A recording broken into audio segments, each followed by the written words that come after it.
platforms live right now, please hit one of those two buttons. Red if you're on YouTube, purple if you're on Twitch. One thing I want to talk about real quick is we are also on all the audio platforms as well. You should see it in this graphic here. Literally, we're on Apple Podcasts, we're on Spotify, iHeartRadio. If you guys listen to podcasts on a platform and you notice we're not on that platform, hit me up on social media, email me, whatever. Make a comment on the YouTube. Let us know, because I want to make sure that we can have the podcast on the audio side wherever you guys listen. I also have some announcements to make. I'm super excited about this. Last couple months I've been super hard at work trying to get this album done for you guys. And the people who are going to get first access to this, I put the link right here.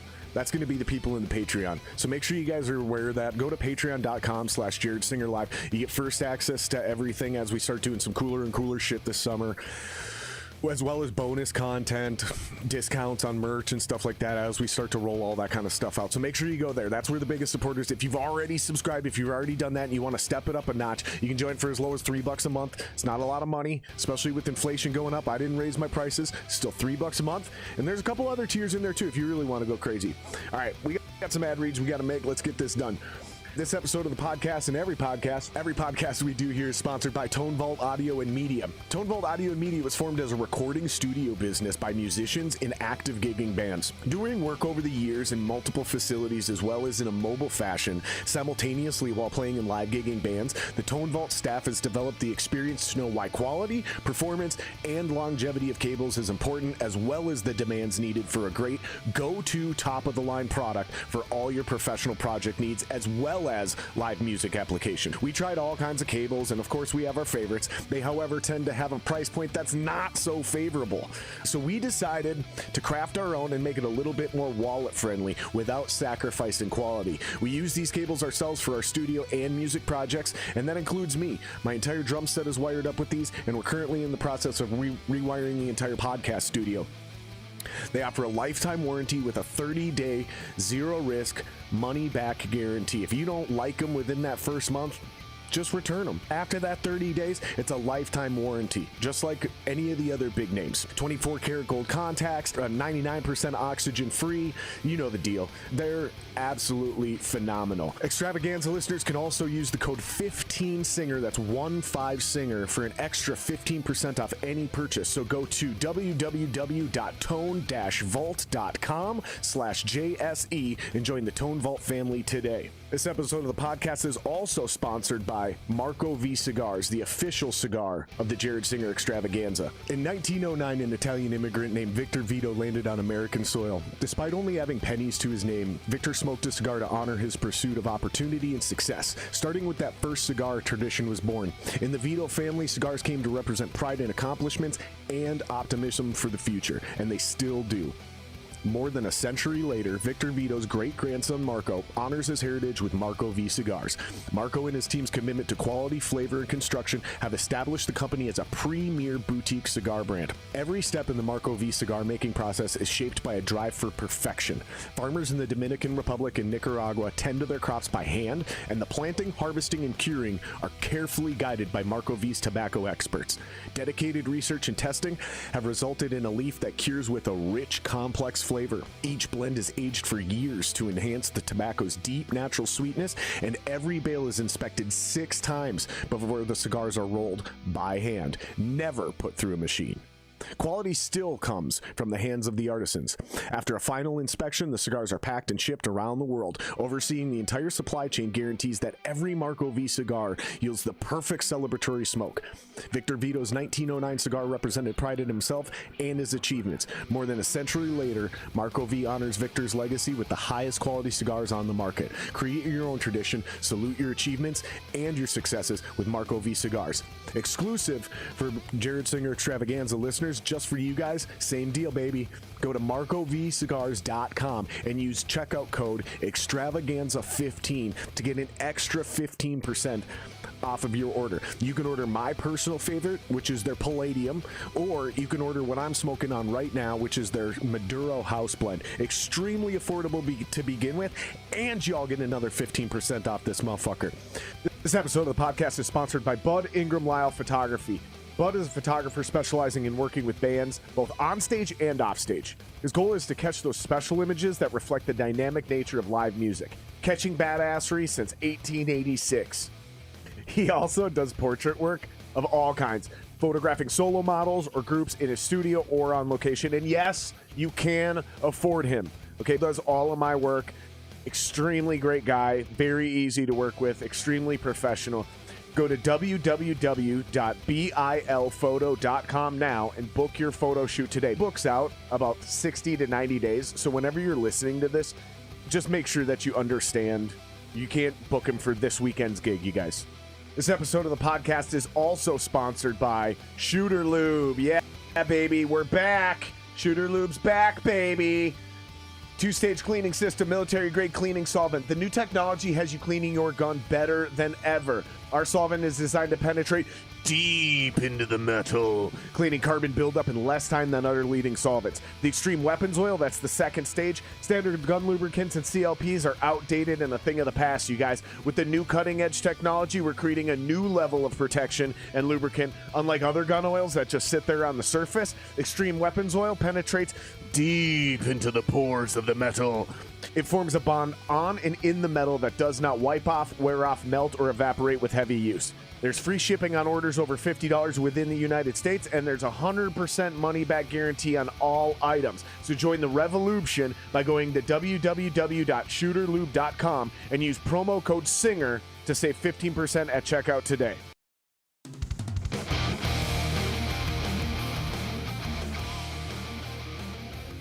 With people that we used to easily and regularly get 500 to 1,500 people to come to a local show on a Friday or Saturday night. Yeah. And just getting 1,000 people to hit that red subscribe button on YouTube is like pulling fucking teeth. Right? It blows my mind. It blows my mind. Well, were you part of the Quest for Mayhem days? That was right technically before me. Okay. Yeah, we used to do that quite a bit. It was like Jack Gilbert. Remember, do you know Jack Gilbert from With? No. Oh, with. Hold on. Did they have a period at the end of their name? Yes. And they had a chick singer for a while? They had like a duo? Yeah. The guitar player from that, Jack, he was awesome, but he was kind of one of those guys that are like, I don't know. He's been doing rock and roll for a long time. And then he'd call us up on Wednesday like, hey man, can you guys play Friday? And then we're like, yeah, sure, no problem. So we normally would have 2 weeks, 3 weeks out before we'd ever book something, but it was the Quest for Mayhem. So yeah, I know what you mean. I fucking shit. I'm trying to shut this off. Hold on. Come on, you bitch. There we go. All right, I'll turn it back on later. But yeah, I heard about some of the craziest local underground music stories of my life coming out of the Quest for Mayhem shit. Yeah. I mean, fuck, didn't Skywine burn that place down? I was there that night. Well, they didn't burn it down, but... No, I played that night. Did you? You opened that show? No, well, I don't think we opened, but we were like... There was a band right between us and Skywine, I think. And actually, that was kind of funny, because we had our shit packed up in the car. And the bass player and I were actually on the second level of the Quest. Oh, so you were already unloading your gear. We were already unloaded because it took a while, right? I mean, for Skywine, they're coming out because they had these big barrels of for the flashes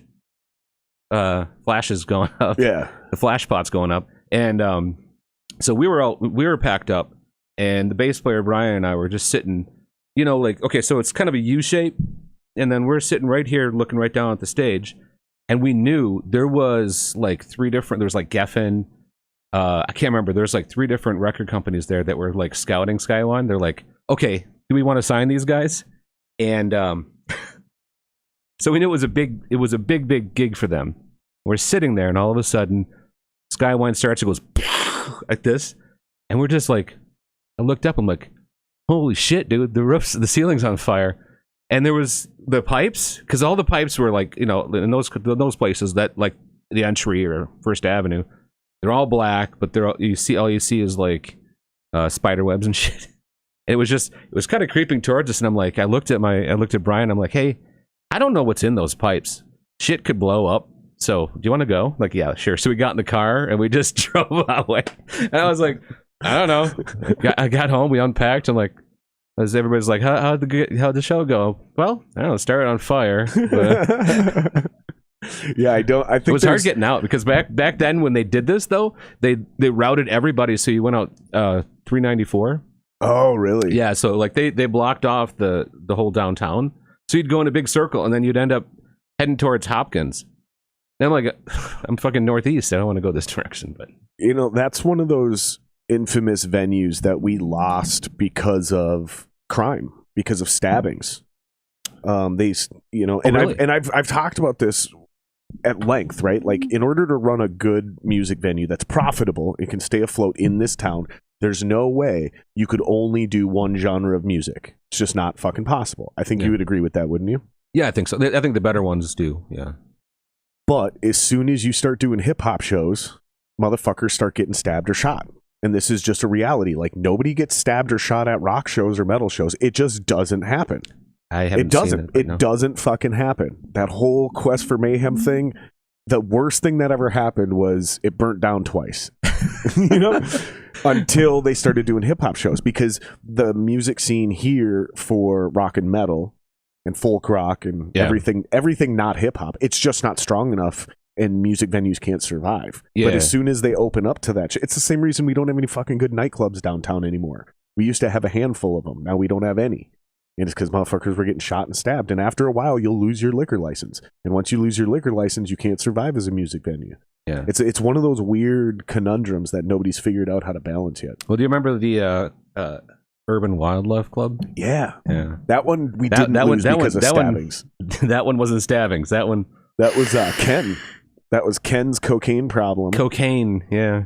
And that sucks too, because I have a friend that was like, he, for some reason, Chris Massey. I remember that name. Yeah, he was from a band called Stone Nowhere.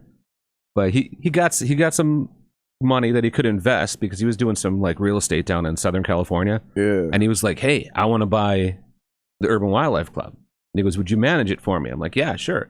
So he went in and he was talking to him, and apparently there's like $3 or $4 million worth of back taxes by the time, it was like a year or two afterward.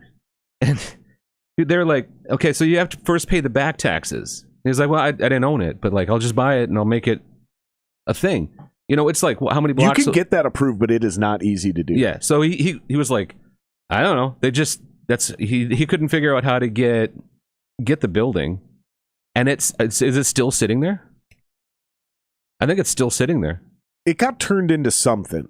Is it now? Well, because you got to think about it. It's downtown Minneapolis. No, but it wasn't. So like that room, I swear to God, since like last year, it was that nothing. Room might still be empty, but it wasn't its own separate entity. It went with the sports bar next door, which was the same thing, right? So that's what I'm saying. So that whole thing is still empty. It was as of last year. I haven't been down that way. Damn. But yeah, no, it's like that whole block, and it's like what, 3 or 4 blocks away from the Twins Stadium. It's across the street from Pizza Luce. Yeah, I mean, dude, it's a magical place. If we could get the fucking Urban reopened, bro. I've been through this before, man. No, we can't get the Urban. I want to talk to the dude. You might actually know him. He seems like a guy that would swim in your circle. He owns a record company in Northeast. Like it's the building sort of over in that like Marshall, St. Anthony Boulevard area. See, I know most people, but I just don't know their names. He presses actual records. Okay. And he's pressed records for the biggest artists in the world. Like literally the biggest artists in the world. Huh. He's pressed records for them. It's a vinyl pressing business. It's right in Northeast Minneapolis. It's insane. Like I swear to God, dude. And it's recent. Like it's not old. This is something he's like, it still runs nowadays. Okay. So now he just started it? No, it's been running for a while. Okay. I just mean it's not like something that was 20 years ago, 30 years ago. This is still current. It's still current. And what I mean by pressing vinyl, not copycats. No. Okay. And what I mean by pressing vinyl, I mean like for the biggest artists in the world, I mean the biggest artists in the world that are doing any vinyl, even if it's super limited run, like fucking Taylor Swift. I think she pressed vinyl, and I think it was done there. Okay. Like, that's how crazy. You don't remember the name? No, I can't remember the name, but anybody can easily look it up if they're even Please remotely do that. interested. Text me. Here's the point. At 555. I'm pretty sure through my own shitty Facebook journalism that guy is the one who bought the Hollywood Theater in Northeast Minneapolis. Oh, yeah. And that is one of the answers, too.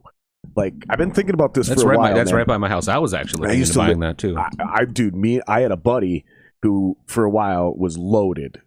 And I was trying to convince him to buy it.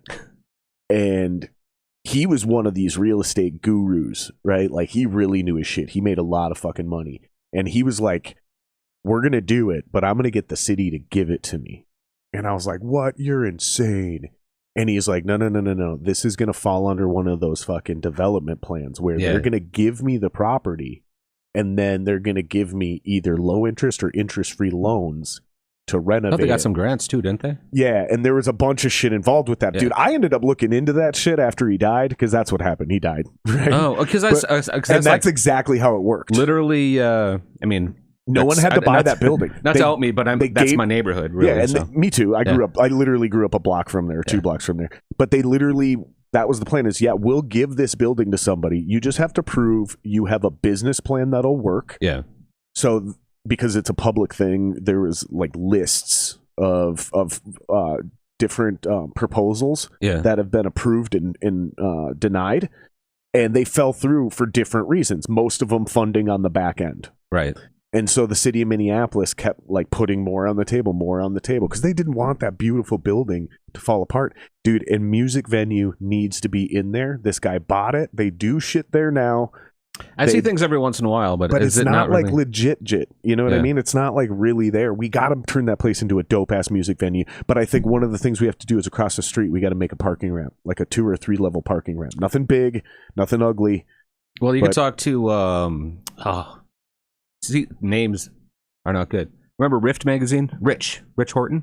I used to live next door to him. Okay. His wife owns... I can literally call him right now. Yeah. He's my neighbor. Really? No, he's literally here? My next door neighbor. No, in Northeast, where I grew up. Where you grew up. Oh, okay. Yeah, and my parents still own that house. Okay. Like, it's one of the rental properties. No, yeah, his wife's got this. He's still technically my neighbor. I see him all the time because I go over there and mow those properties. All right. I'm not fucking with you, dude. I'm serious. So then I bet they would know how to do like a ramp or something, though. I don't know if they'd get. In fact, he was supposed to come on the podcast. Yeah, kick his ass. He's got a new band now. So does he? Yeah. People gave me shit back in the day when I started Lift Productions. It was just a booking agency, right? I just booked bands and threw on my own shows. Right. Added what? How what? 25% commissions? No, I took usually only 10. Okay, but it was 15. Was the good? Right, but I usually only ended up taking 10. Yeah, but it was like the deal was 15. But usually there wasn't enough money to roll around, and there's a lot of times, especially if you got someone coming out of town and dude. Stuff like there was that. a lot of times I just didn't make money. You know, there was just. Yeah. But there was a lot of times I did make money, dude, and it was nice. It was a good way to supplement my income. You definitely cannot do it full time. Maybe if you're you got to diversify. Like I've had so many different like T-shirt printing, and I did CD print, small run CD printing and stickers and all these different things. I had them all going on at once, and I was like, seriously, I would do stickers, and people do, they'd get like 500 or 1,000 stickers made, and I'm like. After this was all done, it was like $2.50 is what after everything was delivered. So let's talk about this. So your history is obviously you're a musician. I think everybody knows that. You were in a lot of bands, but before SiaNet Radio, before Kill Clear Channel, before all this other side of things, what was the first thing you did after you're a musician? You're already in a band. What was the first thing you did to try to do anything other than just make music? Was it burning CDs? Was it a sticker company? Like, what was the very first? Because that's kind of what I've, just to set the stage here for people that don't know you, that's how I've always known you, is you've always been the guy who had a way to do something else in the music business other than just being whatever, a drummer, a guitar player, a songwriter, a singer, like so many think, people. Okay, you know what I mean? Yeah, I don't know if it's pull that mic back to you too. Oh, okay. I don't know if this is still a thing. But it was called Maximum Ink magazine in Madison, and really, I wasn't doing stuff like extra stuff until I moved up here, and I knew Rocker, and he was like, "Hey, I'd like to get this magazine up there," so I would distribute the magazine and sell ads and stuff like that to try to expand that. But the city pages kind of killed us, so we didn't go very far. But that was like probably the first like thing parallel to the music industry that I kind of started doing. And that was something he was doing that he invited you into? Yeah, I mean he was a musician too, and he like I think the magazine that was down there was just kind of not doing the job. So he just he's like, hey, let's start doing this, and he put some money into printing, and then I was like, hey, I'm moving to Minneapolis, and he was like, hey, you want to be like the Minneapolis rep? I was like, hey, why not? You know, and I got money from the ads, so we kind of started getting in here, and but yeah, we had at that time, this was about like 96, 97, something like that. Damn, that's a long ass time ago. Yes, I used to be very, very young and doing stuff. Now I'm very, very old. No, but yeah, so it was kind of cool though. I lived in Uptown, you know, just like walked around to those places, and it's like, here's the magazine, your ad will be in this and that. But generally, most people don't give a shit about that, because it's like, they don't fucking, this coffee shop isn't gonna fuck if somebody in Madison sees that they exist. The reason I'm so fascinated by this though is because, like, think about it. Oftentimes people, because we're artists, right? We're in the arts. Yeah. So people associate us correctly or incorrectly with comedians, actors, things like that, right? So a lot of it is, well, when you go to Hollywood, right, and you're not making enough money as an actor, what do you do? What do you do? A lot of the first thing is, well, wait tables. Yeah. My first fucking instinct would be like, get a job at a fucking movie studio. Like, right. If you're an actor, yeah. Like, get as close to the actual business as I can. Yeah. And like, even when I'm doing shit weird and awkward and part-time, like, dude, if you were able to get your SAG card, like, and become an actual member of SAG because you did enough movies, or I think you only have to do one technically, but look, I don't know what the fuck I'm talking about, but but this is how my brain works. It's like, what if one day somebody fucking doesn't show up to shoot a bit part in a movie, right? Or even, and you're just like, dude, I can do it. Yeah. And they're like, what? And you're like, no, for real. Like, I'm an actual actor. Here's my SAG card, bitch. Like I'll go fucking do this right now. I've been watching these. Or dudes. even extras. Yeah, whatever it is, right? Like, if you're bagging the garbage and like, hey, we need a maintenance man. Can you just like walk past here? And people are like, what the fuck is this lunatic talking about? This is how the music industry works, though. It is, yeah. Like get as close to it as you can, because opportunities and relationships pop themselves into your life, and if you're ready to take advantage of them, you can do a lot of fucking cool shit. So I think more people need to do now in this world, with the internet, with YouTube, with Instagram, more of what you and eventually I started to do, but what you started doing, like you just said, in the late 90s. Yeah. So what did you do after this newspaper? What did you jump into? Because I'm fascinated by this. Like, okay, so because you've always tried to do something. Yeah, there was always something. Yeah, stickers. Then I actually made then I made something called Siamese Entertainment. Okay. I was doing like booking, trying to put together shows, because I got up here and I didn't know any musicians or anything like that. So I was like, shit, how about if I like start to know the booking guys, then I get to know the musicians, and I can like figure out like where I can find, because the ads in the back of the city pages, or the Reader. Remember the Reader?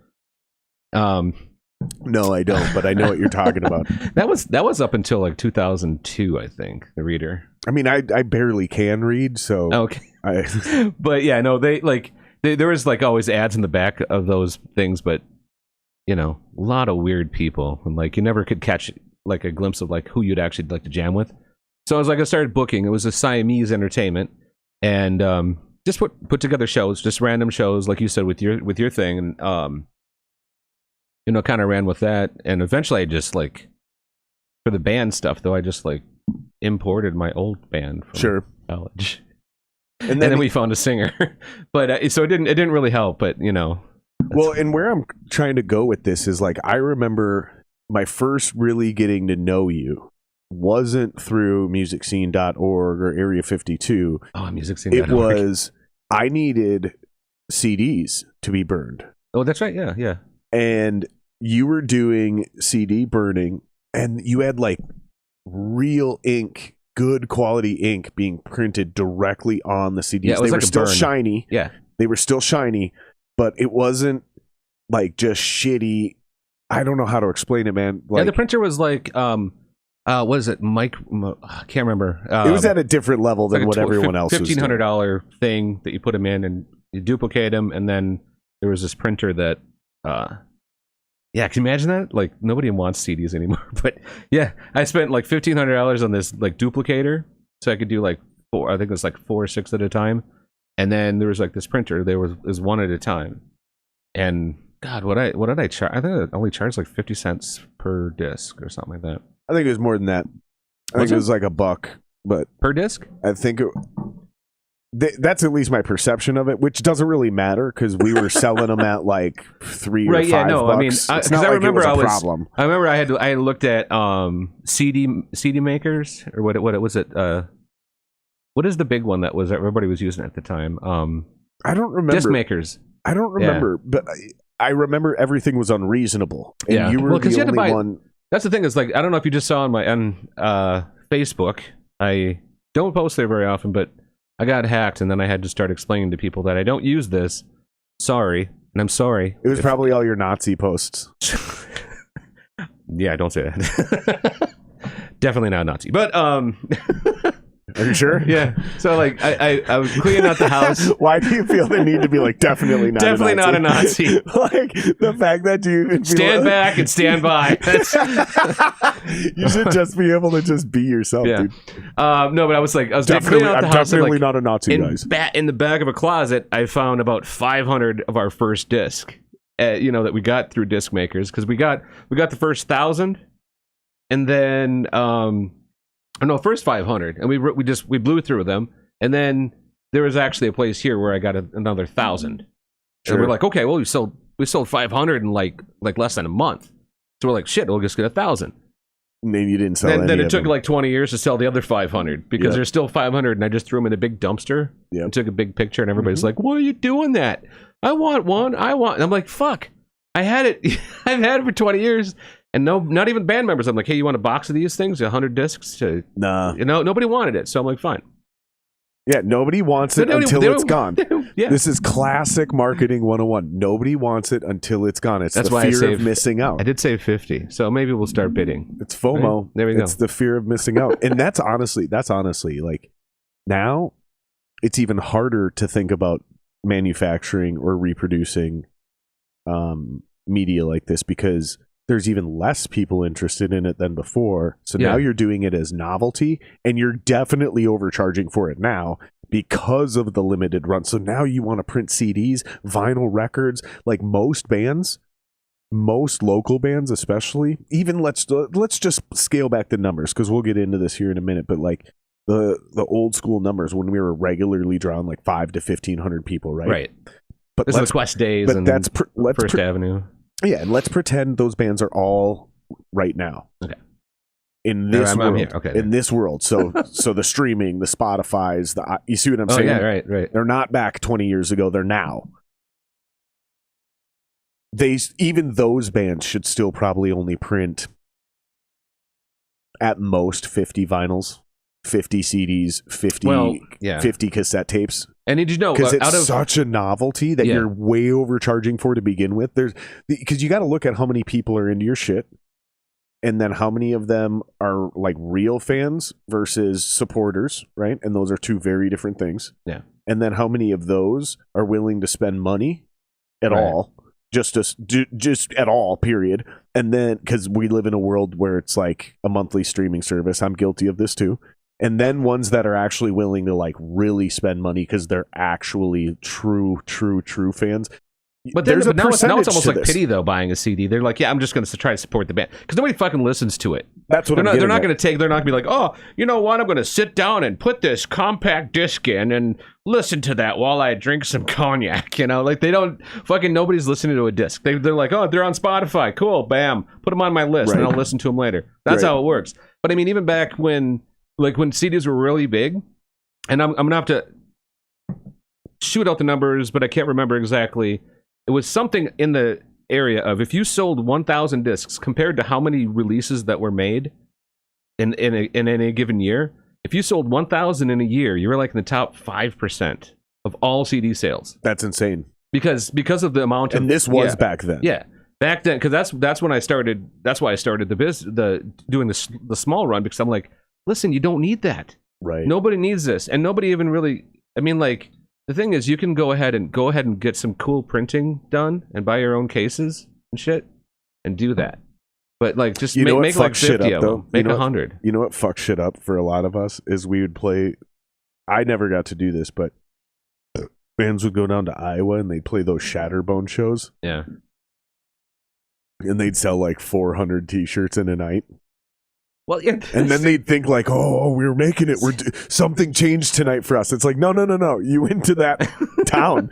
Like, that's what happened. And here's the sad thing. Next time you go back, you're not selling 400 T-shirts. But you're selling people 200. Come in. You're selling 200 because 400 of them already have your shit. Only 200 of them want a second shirt. If that, yeah. So it's like, and it's definitely a different shirt. It's not the same shirt, obviously. But like, and I don't know why I needed to explain that. That's like you saying definitely not a Nazi. Well, you know, current events. I'm just going to be real straight with it. Because I'm really trying to figure this out now as well, right? What's that? There's definitely all of this, everything that we always have been trying to figure out. Right? It's diversify. Yeah. Always diversify what you're doing, right? But without watering yourself down, without going too far, without wasting time and money, right? Like how do you become effective in monetizing your personality as a musician nowadays, right? So it comes down to everything from what is your online presence, not just should you have one, but what is it, right? So like obviously mine's the podcast. You have are you still doing SiaNet Radio? No, that stopped in 2016 or 2015. Yeah, because you kept asking me, is that what you want to talk about? Yeah, 16. You go, when I booked you, you go, so what do you want to talk about, like SiaNet Radio stuff? And I was like, yeah, that and like Kill Clear Channel and like burning CDs and like Area 52. Like there's so much. There's a lot. Yeah, we've got a lot of. I'm trying to gauge because you're a little bit younger than me, so I think you were kind of like coming up right. Oh yeah, I was a child. Yeah. When I met you, when you were burning CDs for me, I was a child. I was literally underage. I think I was 17 or 18. Oh, were you? Okay. Yeah. Yeah, and I was right. I had written all that music. Like I was very proud of everything. That's why I was working so hard and hustling. Right. And I had potential. I just didn't have talent. That was my problem. I lacked actual talent. There was a lot of work ethic and I think you've been told that opposite of that recently a lot, but. What's that? That's that you do have the talent, but yeah, it's hard. Well, because now I have talent and I don't have the work ethic. It's completely inverted. I'm on the tail side of the Lincoln. Okay, so you're talking about skill, not talent, though. Both. Okay, so it's work ethic versus talent. You honed your skill and you're there, but like, see, that's one of the things that like, for when I was doing SiaNet Radio, there was 2001 to 2016. It got so detailed, and I don't want to say it was so involved. It was very involved. Like there was six nights out of the week there was shows, and finally I got another band going again. There was a couple years in there where we were trying to get something going, and my head wasn't there. I wasn't thinking of being a musician, and we started doing stuff, and then I see people out, and they're like, oh, you're a musician too? And I'm like, no, I'm a musician first, and then I do this. So like, I can relate to that. I realized that like my image was more like people were like, okay, so there's this guy that does this radio thing, and then he plays some music, and I'm like, no, that's what I'm like, okay, that's one of those things that started to lead me down well, I need to either have other people helping me with this, or end it. because I wanted to get back to being a musician. That happened. That dude. That's yeah. Like I feel like I definitely don't have the same respect as a musician that I used to have. Right? Yeah. Like as a human and as a person, sure. Like, right, like. And then people give you things. They're like like when I was doing the station, it's like I've got a great local music collection. They would be like, here's T-shirts, and then once they found out I was a musician again, then I'm sure that I got plenty of gigs just because of that. And I'm like, oh, I'm not doing it for that, but I guess I'll take it because you got to take everything you can get. But yeah, just the fact that it was like, I'm like, wait a second, something else is outshining the fact that I'm trying to be a musician, and it was like, you know what, whose fault that is? It's mine, because I wasn't going out there being a musician. Right. I was being a radio guy, and so I'm like, let's go back to that. That's kind of what I did, Yeah, that's definitely part of my deal too. Like almost verbatim. It's like I realized, I think 6 months ago, I was like, well, this is my fault because I don't have any real credibility as a musician anymore. It's all what I used to do, Like, oh, I used to be dope, basically. I was like, okay, we got to actually get serious about this again. Like, so I started like actually playing drums, like truly playing drums again. Like, yeah, I pretended I had gotten back to playing drums for months. No, I hadn't. No, I hadn't. I know that's the worst thing about it. Like, bro. That's like Brett Favre being like, I'm gonna get in football shape because like maybe a couple times a week he throws the football around the backyard to his dog. Yeah, right. Who catches it and brings it back.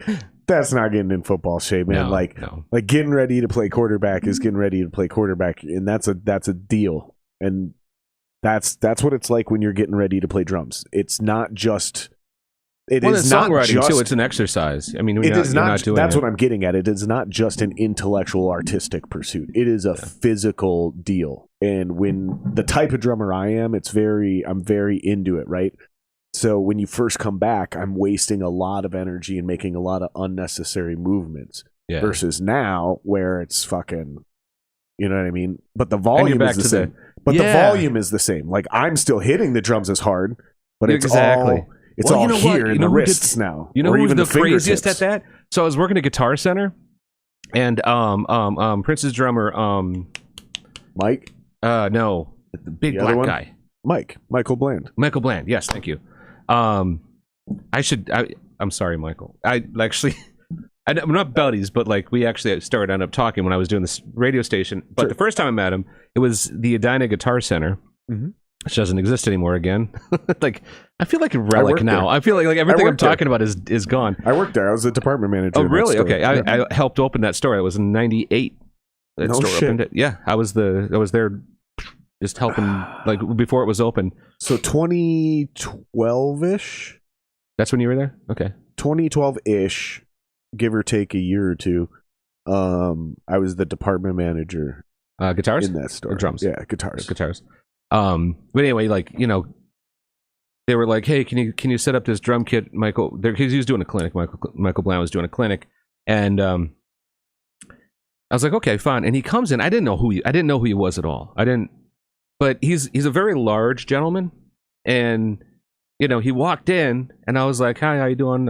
I'm Chris. Like, here's your kit, and I think it's to the specs." And he's like, "Yeah, let me check this out." And he sat down. He's like, he legit was like more hardcore than any like speed metal guy I've ever heard. Yeah, it's insane. And he's just doing like this, and he's just barely moving. And I was like, "How in the hell is this big old dude? Like, like it looks like."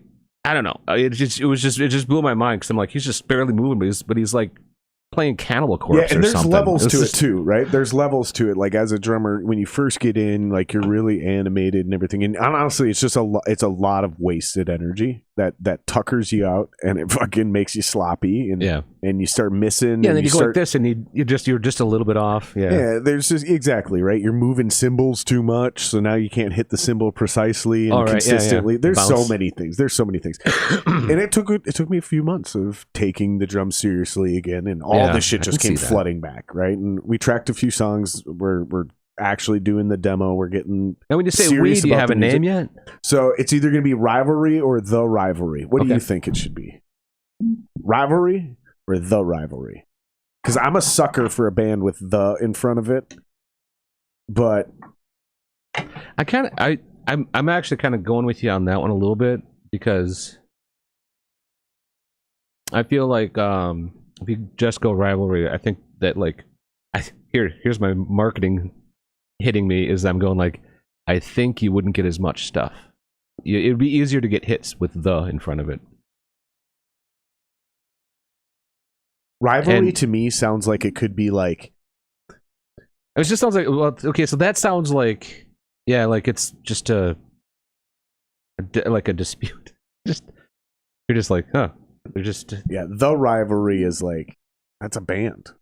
Yeah, I think so. That's a cool rock band. But Rivalry could I'm be voting like, on your side on that. Rivalry could be like two chicks, you know, with banjos. Yeah, exactly. Right. My pa was. But The Rivalry is a rock band. It's a badass rock band. So how many people in the band do you have on your side? On your side on this, because I know how these things go. Like people get like. So it's not a real band. It's not a real band, right? So I'm writing everything much like I did at the beginning of my career. Okay. And the whole motivation. Well, it sounded like you were having like a debate with the band, but. Well, because I only really have one real band member who actually writes, records, and performs all his own parts. Okay. Right. The other instruments. Does his name start with W? No. Oh. It starts with J. Okay. No.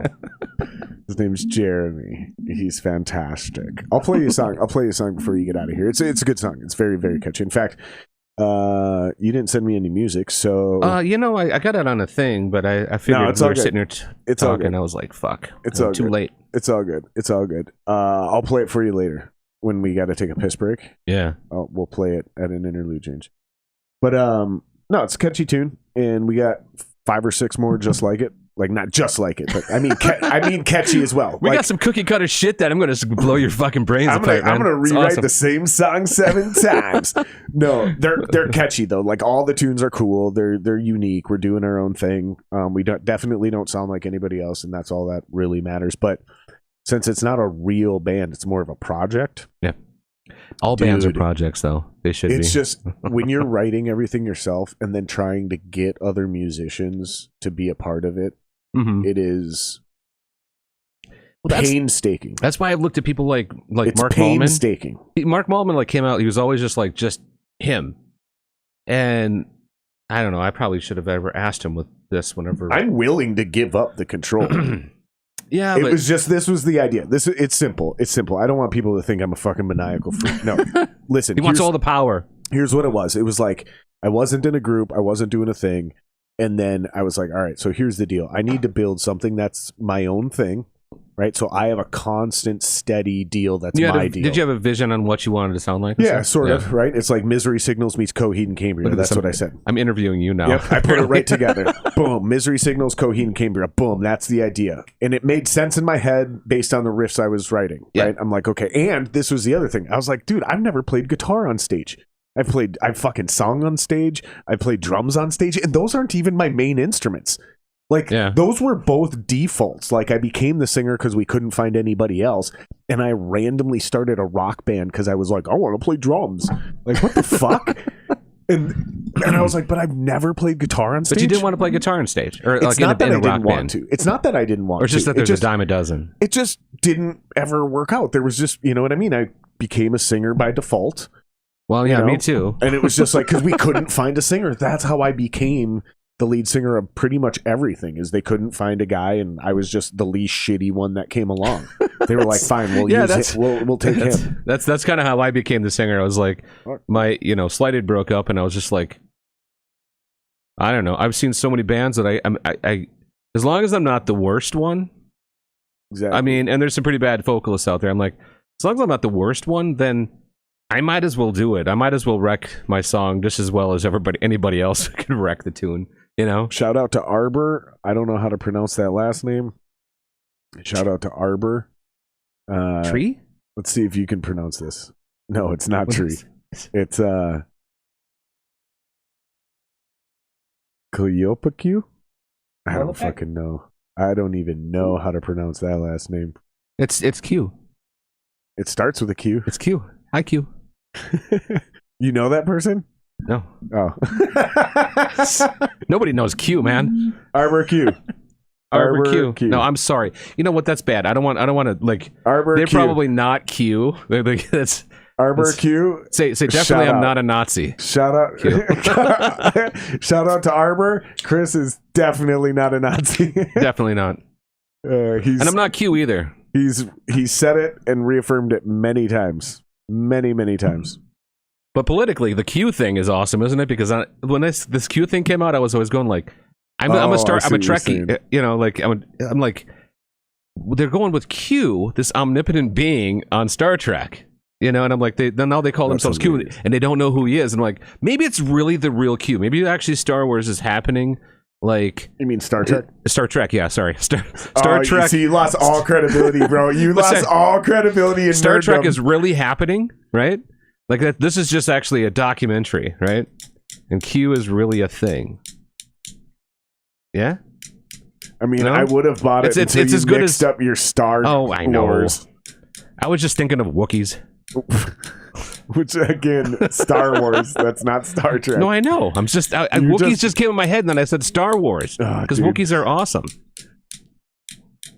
Wookiees are real too, by the way. If you had to pick one, since you clearly have no idea what the fuck you're talking about, if you had to pick one, Star Wars or Star Trek, and why is my fucking torch lighter not working? Why would I have to pick one? Those are so because it's so like Mountain different. Dew and Mellow Yellow. You know what I mean? You have to. It's the law. It's the nerd law. We don't Mellow make Yellow. these things up. It's like being DC or Marvel. Marvel. So I don't think I can. I can't do that. Star Trek or Star Wars? Like which one? They're so different though. Which one's cooler?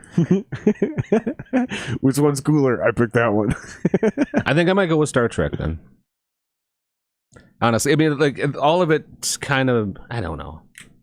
Like one's so much more fantasy, and the Star Trek is always trying to like make like a reality that like could happen, and Star Wars is kind of mythical kind of stuff going on. The best explanation I ever heard is Star Wars is a dystopia, Star Trek is a utopia. Yeah. Which is pretty true. Yeah, that's pretty much it. Until the Borg show up. But I mean, also, I mean, there's more like, I mean, Star Wars. You know, you got the magical things. You know, the Force and all this kind of stuff is where. You know, like Star Trek was basically the West Wing in space. Kind of, yeah. There's a lot of discussions. So who was? It was a lot of discussions and sexual tension. You a Star Trek guy then? No, but I watched both of them extensively. Okay. I think they're both for fucking nerds. I'm just kidding. I liked them both. That's what I'm a nerd. I'll take that. I liked them both. Who's the hottest chick in Star Trek then? In all of the Star Treks, of the main characters, obviously. In all of the Star Treks? Yeah. Oh man, it's obvious, but I forget her name. Man, she was in Star Trek: The Next Generation. She wore that bodysuit. Deanna Troi, man. Yeah. Straight banger. Unless you're talking brand new movies, and then I always got to give it up for Zoe Saldana. See, I don't know those. Dude, the new Star Treks are bangers, dude. Are they? Well, they pissed me off because they changed the Klingons again. Did they change the Klingon look again? That's stupid. You can't fuck with the old look, man. Star Wars. Well, because I mean, like the original series, the Klingons, they just had bushy eyebrows. That was the only difference between them and humans, and then all of a sudden they got ridges. Yeah, the Next Generation, that's what a Klingon looks like. They got the ridges then. Worf. Yeah. Sorry, Worf. See, now you're giving me shit because I flubbed up one word. Clearly, you don't know what the fuck you're talking about. Yes. This is the nerdiest fucking we've ever gotten on this fucking podcast. Really? I could get way nerdier. Arbor Q wants to know if we can guess where his last name is from. I'm gonna say wait, let me I'm definitely Argentina. Yeah, I'm going Central to South America as well. I'm going Central America. Or Chile. I'm going Central America. Oh, we're glitching out hard as fuck, bro. Fucking feeds falling. Are we not on anymore or what? We're like on, but we're not on. It's like fucking glitching out, dude. It happens every once in a while. There's not much we can do about it. We just got to ride the storm. Gotta ride it, baby. Yeah, it's Let me annoying see. as fuck. I'm looking at it on my phone right now. I can see it. Someone's like, he's smoking a cigar. I'm like, he does. You want to talk about those cigars? Do you get paid for the cigars? I don't get paid for them, but they do send me free cigars. Do you want a cigar? You Yeah, smoke cigars? I haven't smoked a cigar in a really long time. I don't even know how to do it. Like, what do you? So I was watching you just in case you offered me, so I don't look like a jackass. You just torch it and then you start. Yeah, dude. Yeah, there's no pressure. Here, open that. Is that right here? Yeah. These are the guest cigars. Okay. Kosovo, he said. Kosovo. Well, that is way fun. Kosovo. Don't you like bite this off or something? What do you do with this shit? No, shit? don't bite it. Here, give it to me. What? Like you said. Like caveman shit. Oh, you got a cutter. Yeah, those things. I got a nice cutter. I thought That's those were a cheap one up there. I thought those were Russian finger torture devices. That too. Often used in good movies to cut fingers off to torture people for information. I've seen it used more like that than. Not very creative though, because there's something else that's much softer. That'd be much easier to cut off, and very few people's pecker would be too big to fit into that hole. Don't even. I'll stretch it out. You already know I'll rubber band that shit. I suppose, yeah. So like my defense would be just get a boner, and it would never be able to. There you go. But I'll still get the tip. Get erect. Just the tip, though. I'll get the tip. Baby. I'll get the tip. God. Like I said, it's like an STD that would never quit. I'm not the weirdo. You're the one who brought up the torture device. Wow, it's talking fingers, not stretching my penis. Yeah, now and just putting it in there. 45-degree angle. Torch it till you fucking see it. See, everybody's gonna know that. Okay, so like here? 45. No, way farther. Like that? Way farther. This? No. What? No, 45. Here, I'm just gonna light it. What do you do? I'm just gonna light it for you. So 45 degrees, right? Oh fuck! And you toast. You have to. You don't have to use that. And then you torch it, and then you toast the foot. This is what this is called. And you want to do this because you don't want to like overly burn it. You want to like heat everything up. Okay. And now, put this in your mouth. Okay. Stick it in your mouth. Come here. And then rotate it while you puff. There you go. Yeah, it's like perfect. See? Tastes pretty good. I like. Don't inhale it. Somebody just asked me and like puff on it like 1 to 3 times per minute. Okay, hold on. Let me put my timer on. No. Don't do that. Don't do that.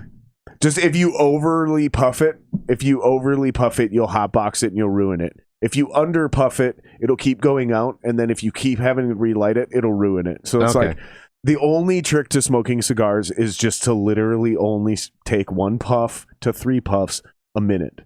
You're not sitting here huffing it over and over and over. Okay. Somebody asked me last time I had a cigar. I think it was like most of my friends have gotten married. And, every time we did the strip club, bachelor party thing, someone comes up with these, and I'm like, all right, how the fuck do I do this? No, they're good, dude. It's a great experience, man. I quit smoking back in October, and I had already had plans to get back into smoking cigars just because I love it. You had plans? Yeah. Was it in a planner? Like, you're like, yeah. Yeah. I want to be full on cigars by August 10th. Yep. Yeah. No, it wasn't that much, but I had been talking about it for a while. I was like, because I had missed them, and I'm like, man, I want to do. But budget-wise, I was like, I can't really afford to smoke cigarettes. So you started a podcast to yeah. That's what this is all about, isn't it? You're just doing all this shit for free cigars. Yep. What are these anyway? That's actually pretty good. So these are Marco V. That's the same thing. What the yeah. They're one of the sponsors. They send us cigars every month. So those are the, you said those are the guest cigars. The guest cigars. Are they the older ones or no? Those are the ones that Marco V sends me. He sends me a box of cigars every month, and they sit in that humidor, so I don't smoke them all. This is a big commitment, though, isn't it? Like, not really. I suppose you're only doing but I mean like a long commitment. Like you don't run outside quick and have a cigar. Oh yeah, no. I'm just like looking at it going like, am I done? They make shorter cigars and they make thinner cigars for a shorter experience. Oh, okay. They make them all the way down to, they call them cigarellos. Oh yeah. It's like, dude, just smoke a fucking cigarette. Like at that point, because you still don't. It's not possible. Like when you get down to a cigarello, it's not a cigar anymore. It's. But you still don't inhale that though, do you? No, you don't inhale any of them unless you're an asshole. Because it's not about that. Like, There's so much going on in a cigar, dude. It's very much like an art. It's like a fine wine. I didn't know how to do anything, dude. It's such a cool deal, dude. There's three things in here. First, there's the filler, right? And then there's something around it called the binder, and then there's what we look at called the wrapper. And there's that's the Cuban stuff. No, that's all of them, right? Yeah, no, Cubans are whatever, but what's cool about it is the balance, right? It's the ratio of those three things. And they can have the same type of tobacco in different ratios. They can have three different types of tobaccos. And then you get down to like the craft and the ability to roll a good cigar. So they don't. So like these, are they hand? They're all hand rolled. Okay. All hand rolled in Nicaragua. These are all really, really good cigars. I think that's where Q's from, right? So he says he's from Kosovo. Oh, right. It's close. Now he's giving us a rundown of their economy. Kosovo exports a lot of metals and minerals. Nice. I use those sometimes. Oh, that's cool. Shout out to fucking Brad. That's actually Brad. Fucking, that's hilarious. Do y'all know anything about Kosovo? Not really, man. I know we fought a war in Kosovo, or we had troops in Kosovo. I know a couple of people that fought in Kosovo. That's what I should say. I don't know much. I was unfortunate. I'm sorry. I don't really. Is that that's a region that just they changed their names a lot, though, don't they? Yeah, I fucking dude. Like I've had 2 beers, you guys. Geography is the first fucking thing that goes out the window when I have a beer. Yeah, me too. When I wake up, like my geography just goes out the window. No, I'm actually really good at geography until I start drinking. It's the first thing. You know how like motor senses go for people? It's like hand-eye coordination, slurred speech. Just don't ask him directions. Yeah, exactly. For me, it's knowledge of geography. Like, and it's like he's walking fine, but he doesn't know what the fuck he is or how to get anywhere. And it's like PUBG or fucking Fortnite. It's a bubble, so it starts off in Europe, and then it just fucking like I'm good, and then it's like suddenly. I wonder if there's don't ask me which direction Lowry is. I wonder if there's like a big cloud that starts over. So like you start to forget Europe? Is that what you're saying? Yeah. Okay. Yeah, it's like my geography knowledge drifts away like a fucking Fortnite bubble, just closing in on myself. Pizza's Italian. What's Italy? I've never heard of this place. What the fuck are you talking about? And that's 27 beers in. 27? Yeah. But is what I'm saying is... You might have an issue. It starts off... One beer in. You're still drinking 27 beers? One beer in, and I don't remember where Kosovo is. That's what I'm saying. 2 beers in, I don't remember where Kosovo is. But it takes 27 for me to forget. I thought that was a pawn shop on Lake Street. No. But to forget which direction, like...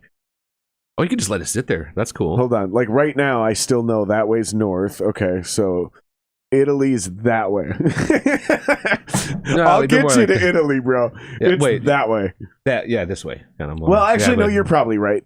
It's probably a little bit more that way. I'm trying to think. It's I think in it's that a little bit direction. It's vaguely to my right. It's vaguely to my right now. I don't know why Italy. I don't know. I just picked one. Yeah, fuck. Because I like pizza, I guess. I like pizza. I like Italian food. I think that one of my favorite internet quotes of all time is an Italian dude. Sometimes maybe good, sometimes maybe shit. Do you know what I'm talking about? No, it's the best short audio on the internet. Is it like a TikTok or something? Yeah. Okay. People use it for that. They use it on Instagram. Oh, okay. Yeah, it's like a clip. The short audio, whatever. It's a bloody clip. I fucking love it, dude. So fucking no more SiaNet anymore. Until I want to talk about Kill Clear Channel. I think this is one of the coolest fucking David and Goliath stories I've ever heard in my entire life. And you were a vital part of this.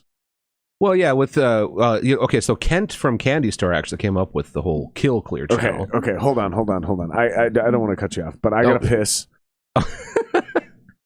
Stay tuned. Stay tuned, because we're going to tell the story of Kill Clear Channel, where this man single-handedly murdered a billionaire That's false. That's false. That's Also, false. not a Nazi. And I don't know what's going on with our fucking feed again, but it's going up and How down. can you see? Where do you see that it's? I see in the bottom right hand corner on my little production panel up there. I don't see anything. It's a green box, and then next to it there's some numbers. Oh, and I actually know exactly why it's happening. It's just because of the time of night. It'll calm down. We'll be fine. But get off the internet, people. Stay tuned. We're going to play this song because we need to take a potty break. We're two grown ass men who need to go to potty. I got to take a leak. That's what's got to happen. And we're going to come back and tell the story of Kill Clear Channel, where you single-handedly created a fight club and took down a bank.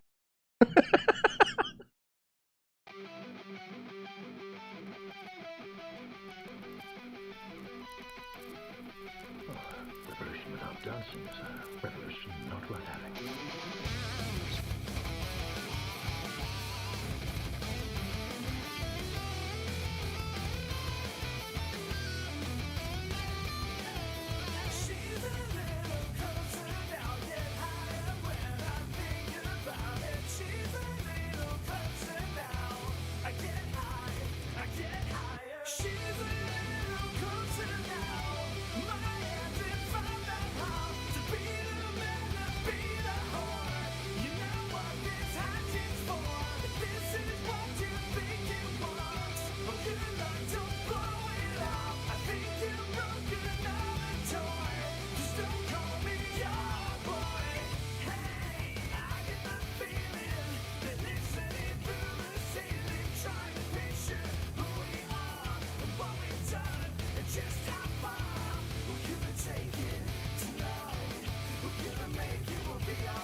I mean, you can keep talking, dude. Oh, the music. We're not.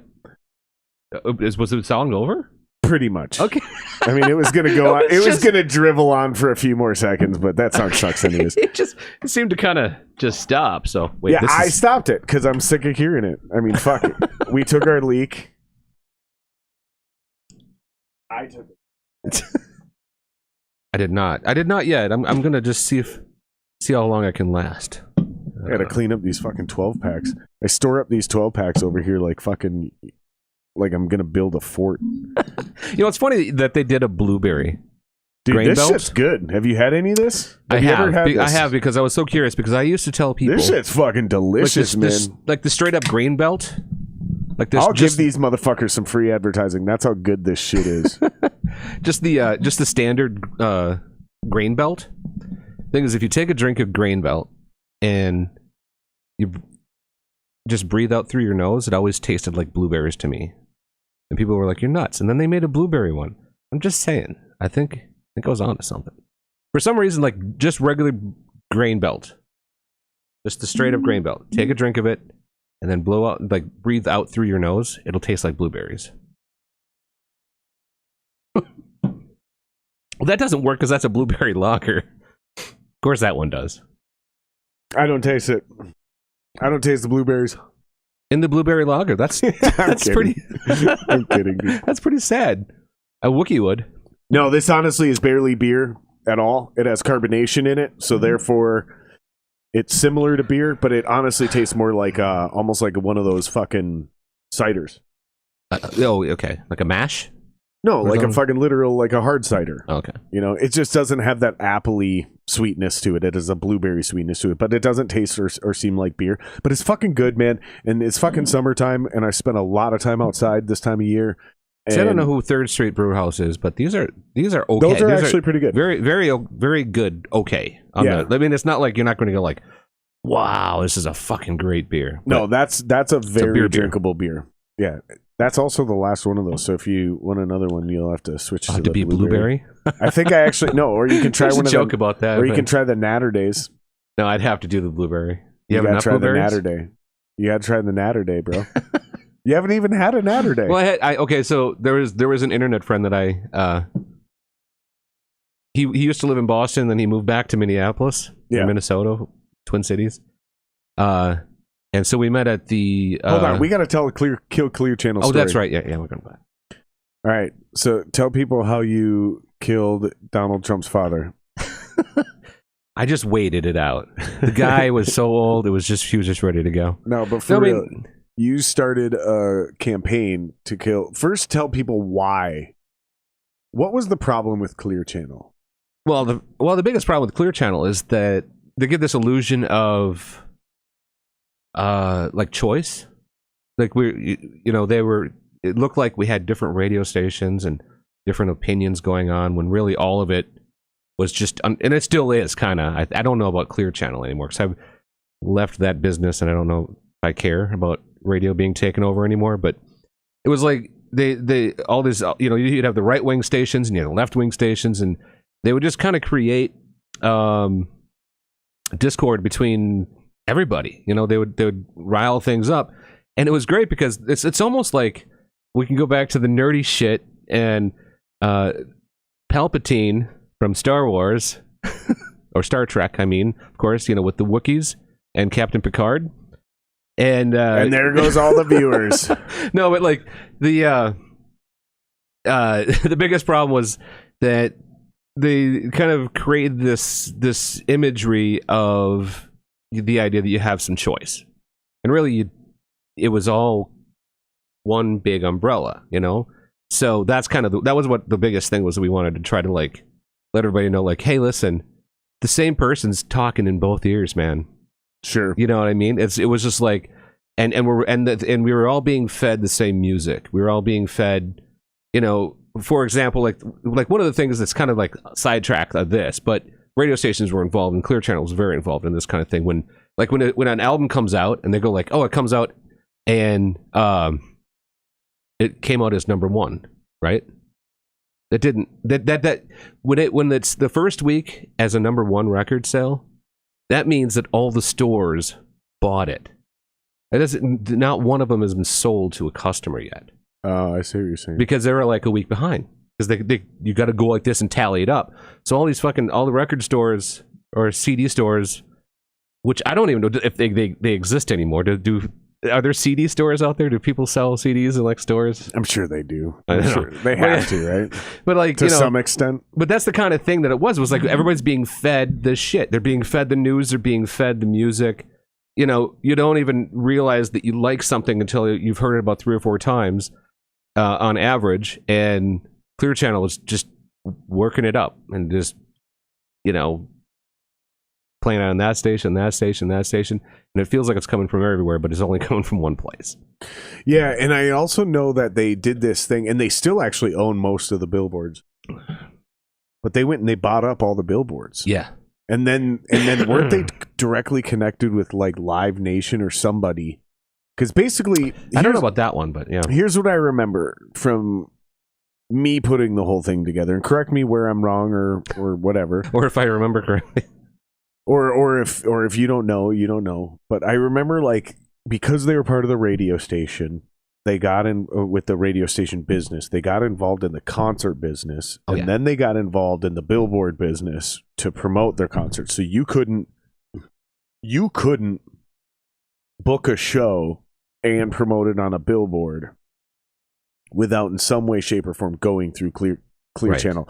And if you were a big enough problem, like a local band that was doing really well, and you wanted to get a billboard to promote your show at First Avenue that conflicted with one of their shows at a competing venue on the same night, Or if you just get kicked out. they just wouldn't do it, which is fine in a private business with competition. You pick a different billboard, blah, blah, blah. But they owned all the billboards. Yes. They became... And pretty much all the stations. And I mean, there was Disney, obviously, because, back in the day, they had KQ and 93X and KDWB. That's not even a thing anymore either. But it's the WB is not a thing anymore? No. I'm just saying the fact that Disney owning all 3 of them, that's not a thing anymore. Okay. I don't think Disney owns any of them anymore. I kind of gave up on unfortunately, with the Clear Channel type of thing, I've given up on a lot of this because I'm like, you know what? I think there's probably like 2 people that own everything. It's wild, dude. It's wild. And you get, and it's a lot like everything else. You get differing opinions from the insiders who know what really happened. Like my uncle was a part of the team that started B96. He's actually been on the podcast a couple times, and we talked about this.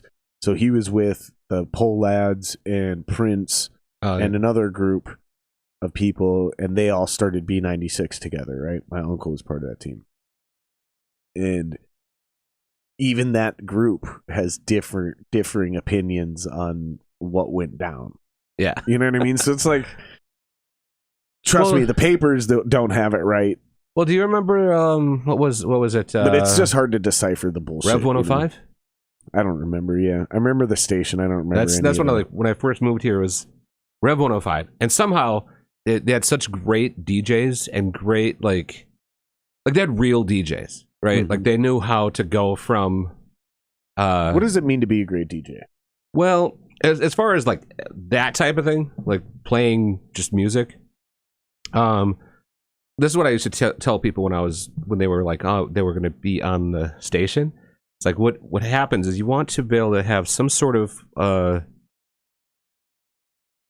flow is everything, really, and obviously quality music first, but the flow is the next thing. So like really good DJs can take you from like Metallica to Counting Crows, to the Eels or something like that, and they can just flow because what you do is you pick out certain things, qualities of the songs, and then maybe even it's just tempo or feel, vibe, female singers.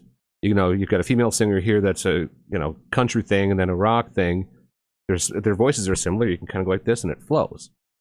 They had great flow like that, and they actually they were working one day, and then people came in, executives, and they went, "Okay, bye."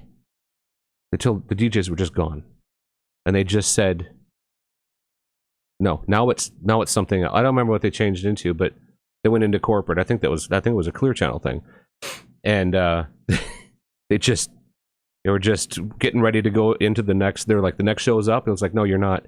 This guy's coming in, and they had no clue what was going on. What happened? That shit's crazy. That's just crazy because, like, I remember when Clear Channel basically left town. They left town in certain ways, and then they immediately rebranded into iHeartRadio. Yeah, I was gonna get to that. I forgot about that. I'm like, now it's iHeartRadio. So when you go like all these They're selections, bigger than ever. Yeah, I'm like, when you think like, oh, look at all these selections on iHeartRadio. Well, it's the same selection, just different departments in that big store. Yeah, like literally, that's all it is. It's just. It's just like it's just Hulu for radio. Yeah, it just kind of kills the idea that and actually there's a show out there called Merchants of Cool.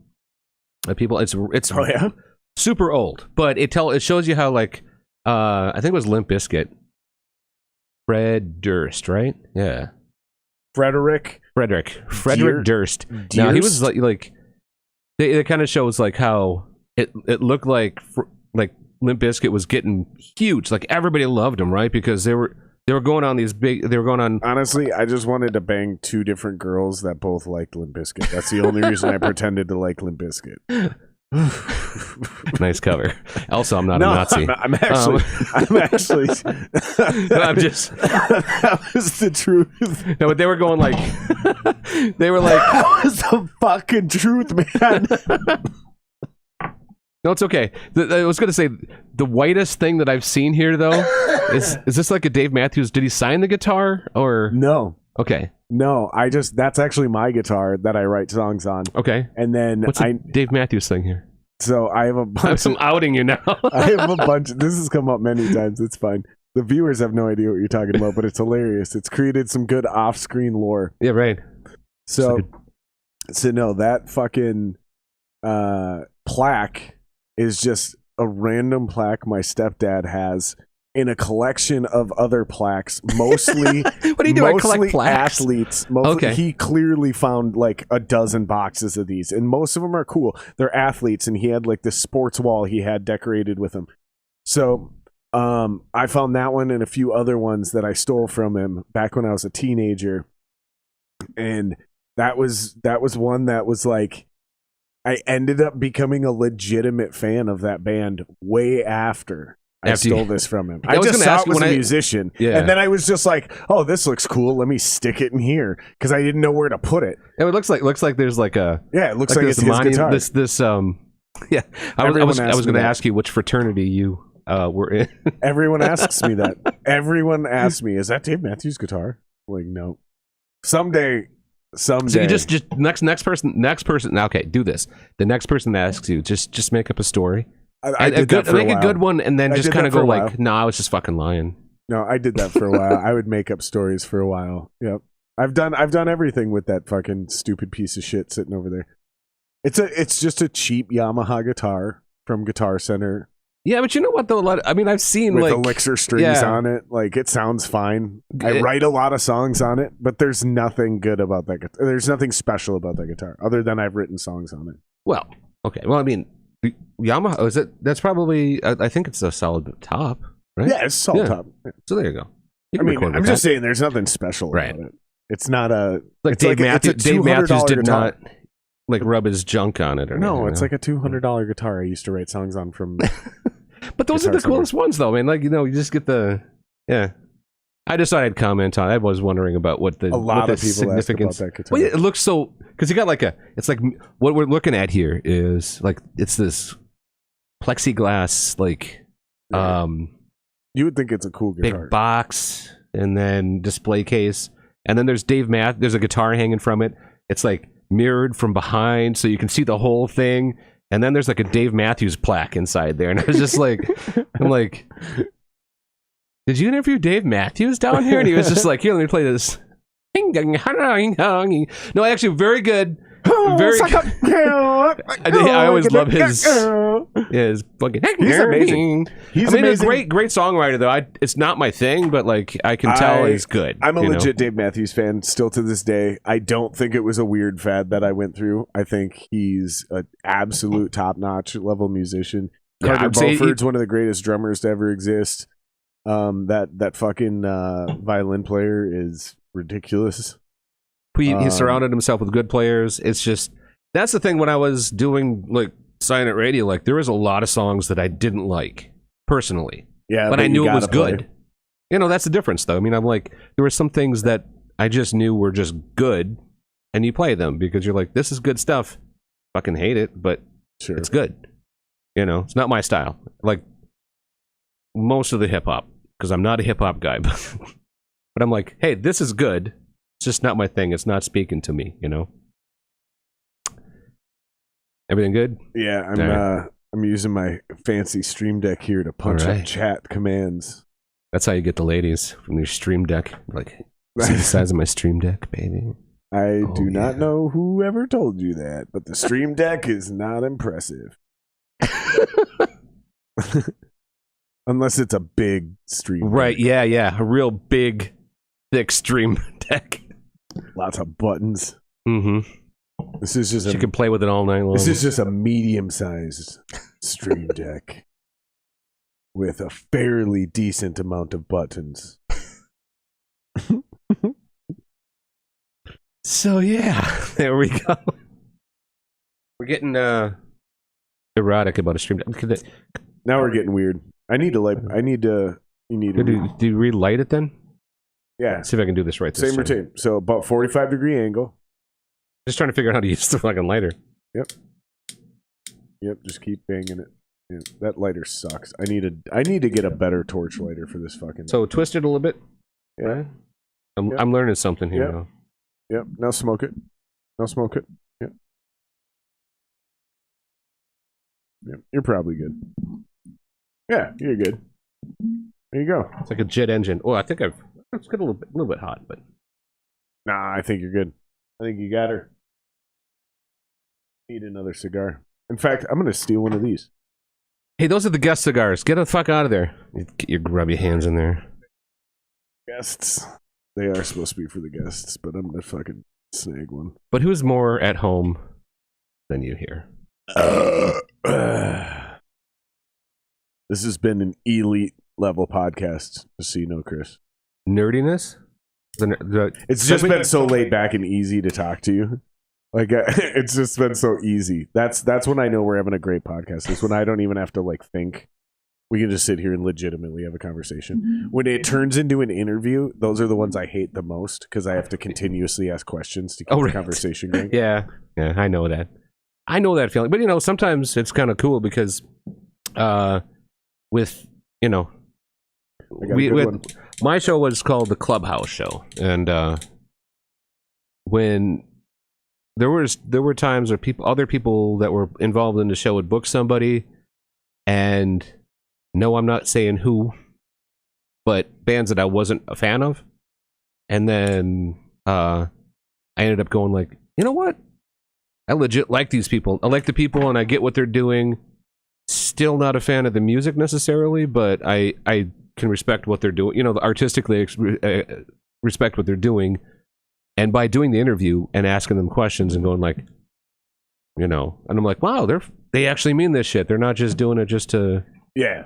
Just to get popular or something like that. Did you ever become fans of someone? Oh, lots, yeah. Because you got to know them? And where, like, specifically where... Because this happens to me quite a bit. Yeah, it's... Where I, like, don't really care for the music that much. I don't hate it, but it's like, whatever. Right, yeah. And then all of a sudden I see them on a podcast, or maybe I meet them and have them on this podcast, whatever.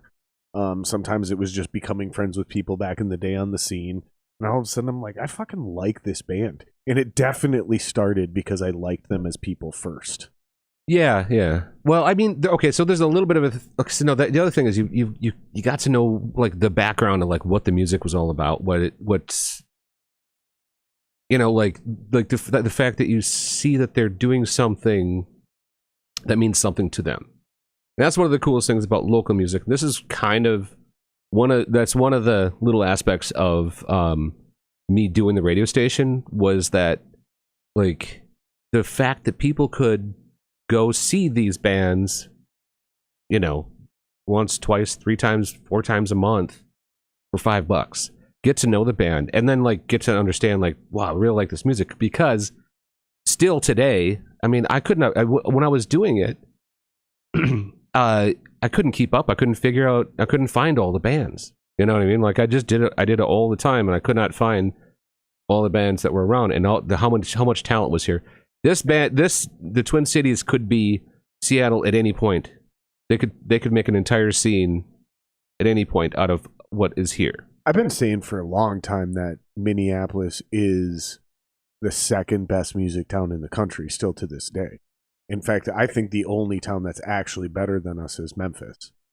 Okay, that's like at the time I was like, because you always think like L.A. or something like that, or San Francisco. They're bigger, but there wasn't as much there. As far I couldn't find I would just dig in and I couldn't find stuff. And the talent per capita isn't there. Yeah, like Minneapolis is an obnoxiously talented town. It's really beyond the music industry, weird, but specifically in music. Arts and all that kind of stuff. But like, yeah, when I was doing that, I was like, there's kind of a couple aspects here. Like, I mentioned before when we were talking about how with the Kill Clear channel thing is like, you heard, like, when people like a song, they've heard it like 3 or 4 times. They didn't know they heard it. And the first time they go like, oh, this is kind of cool. You've heard that song before. I can guarantee it. Like, for me, it takes years. I mean, bro. Yeah, but you don't even know that you've heard it. No, for me, I dislike music first. I know, but I'm just saying, before you even like recognize it, like on the radio, like, being around, or, now probably like on say, TikTok or something like that, you hear these clips, and then eventually go like, oh, I like this song. You've heard it several times. That's how things work. I mean, that's just how our brains work. We don't like things like when it's the very first listen. So when you go into a club, even when you dislike something as well. Yeah, I mean, but when you've heard it a few times before you decide you dislike it, right? So people go into a club, and like the very first time, this is probably the legit first time you've ever heard something, and this band's playing it, and it's really loud, and you can't really hear everything perfectly. So people are like, oh, I don't know if I like this, right? And then they become friends with the band, and they see it over and over and over, and they go like, oh wait, I kind of like this song now. So that repetition is what SiaNet Radio was all about. Like, if we did this and focused on local stuff, and you heard it over and over and over, and if you did, my challenge was, I said, you listen to this station as your full station for like 2 weeks, you'll find favorite songs all of a sudden. And then I'll say, well, you know what? They're at the Hexagon on Friday. You can go see them for free. There's no cover there. Oh, so you go there and you like, the band's playing, and then that song that I was playing there comes on, and people are like, oh, this is the one I like. Right. And it's because the model is just like every major station. It was just that it was done on this scale to try to help this scene, because then it's a big deal. Patrick's talked about that. Patrick Olson. I've had conversations with. Okay. I've had a lot of conversations with him about a lot of things, but this is one of the big ones. Is that once Loud and Local was like a thing, yeah, and Head Charge actually had like a good sounding recording. Mm-hmm. He started playing them in the mix of regular music, like just throughout the day. Yes. It wasn't just on Loud and Local anymore. And he talks about the fact that wouldn't have worked unless he had already been playing it on Loud and Local for a while. So there was already people who knew what that was. Yep. That's how it works. I mean, we kind of like go, it takes a while for everybody to get into it, and then like they don't even realize that they've heard the song before. Most of the time, like if someone's out there and they're like, they go, oh, they believe it's the first time they've heard this song. They're like, I love this, and they discover it right then. Like, yeah, you heard it probably 3 to 4 times, guaranteed, somewhere. Interesting. It's just a psychological thing, and it did work. I mean, I even actually, quite honestly, like as I listened to the station, it was programming it and stuff like that. I was just like, my experience of going out to clubs then was just like great. I'd go see bands and I'm like, oh fuck, I love this song. Oh, this song fucking kicks. You know, and I'm like, it's just like, so I'd go on. I'd like, it's like I get like, it's the same thing as getting these major concerts. It's just that, you know, it's at Big V's instead, and there's 50 cent Pabst Blue Ribbon or something for the night. Yeah, those little remember they had those little tappers were like a buck or something like that. I remember. Yeah, but it's, you know, it's just like, to see, the thing is the talent is there and the songwriting is there in this town, but like people don't know it because what their first experience is, they just stand there and then here's this band. You're not going to win anybody at that first show. Right. Nobody's going to be like, oh my god, that was so amazing. I couldn't, unless there was more to the show. But the music itself, they're not going to. They just don't go, oh my god, I'm so amazed. You're so talented. So many good guitar players, so many good things out there, instruments out there. But like, I mean, it does happen. It does, but it's rare. I mean, that's not the average experience. The average experience is not that you're going to be sitting there and have your fucking mind blown by some guitar player, or something, or just a band in general. But it does happen. In fact, it happens to me still to this day, every once in a while, where, and actually, it happens to me more now than it did when I was younger. This is what I was saying. For me, it was kind of the opposite of just needing to hear it a few times. For me, it was, I will dislike shit for fucking years, because I've just admitted I'm just not ready for it. It's not that it's not good, it's that I'm not ready to accept it as good. And so then all of a sudden I become a big fan of Elton John in my mid-20s. I'd heard that music my entire life and hated it. I hated Elton John. I thought it was terrible and annoying. Right. And then all of a sudden I was just in the right fucking musical frame of mind. And this happens all the time, dude. Or I mean, that's the other thing is like I find a new appreciation for it. Yeah, I can see that too. But there's also things like age. Because I was always kind of a Jimi Hendrix fan just because he's a dope guitar player, right? Right. And it was always like, yeah, Jimi Hendrix is cool. But then but I never really. It was never like, oh my god, Jimi Hendrix. It was like, no, Jimi Hendrix is cool. Like, yeah, I got respect. I got love for Jimi. Whatever, right? And then all of a sudden, dude, I was like fucking super drunk one night down here. It was Purple Haze. And I was on my fucking, these headphones specifically, and I had shit cranked up because I'm just fucking super hammered. And the song came on. I don't even remember what song it was anymore. But it was the same song that's on WandaVision. Okay. And I think it's Voodoo Child. And I just started hearing the panning back and forth and like all the soundscape, because I had these great headphones on, right? Yeah. And it's loud and I can really hear everything. And I suddenly got it. It was like, now especially back then, like, oh, now I can see why he was blowing people's minds. Because you're not even the right, you think about, you see what I'm saying? Shit was going on. It was like Roy Orbison before this, and all of a sudden Hendrix. Right. You're like, the fuck is it wasn't that? Just the playing, it was everything involved with it, right? There was so much more going on, and by the time I learn about it, I'm born in 84. Fuck. By the time I learn about it and can appreciate it, I'm like, yeah, that's cool music. It's good. It's catchy. Like, I can see what he was doing. Oh, he played guitar upside down because he was he was left-handed, and he played a right-handed guitar. Oh, that's fucking crazy. Oh, wow. Like, but none of that actually is what was actually dope. What was dope is what he was doing when he was doing it. Because by the time I discovered it, shit, man, I had heard him and everyone he inspired. Right, yeah. Which was even crazier, Yeah. So it's like, when you hear Eddie Van Halen before you hear Jimi Hendrix, you don't appreciate what Jimi Hendrix brought to the table. Yeah. That's what I'm getting at. Yeah. Because I wasn't mentally in the right spot. Yeah, you got to if you put yourself in the right spot, you got to go like, okay, listen to Roy Orbison for a week, and his contemporaries, and then go, now throw on a Jimi Hendrix album and fucking crank it in some headphones so that you can pretend you're, because that was one of the big things too, was being loud. Like, I remember he just had, those stacks were actually done. Like, not today's today's standards. They have the stacks of amps up there that aren't actually plugged in. Right. Like those actually were plugged in. He sang into 2, 3, 4 microphones at a time because the PAs couldn't run that much power back then, so they had multiple vocal PAs as well.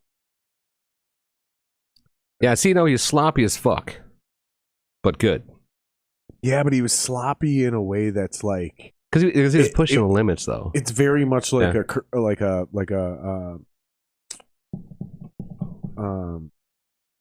Oh my god, dude!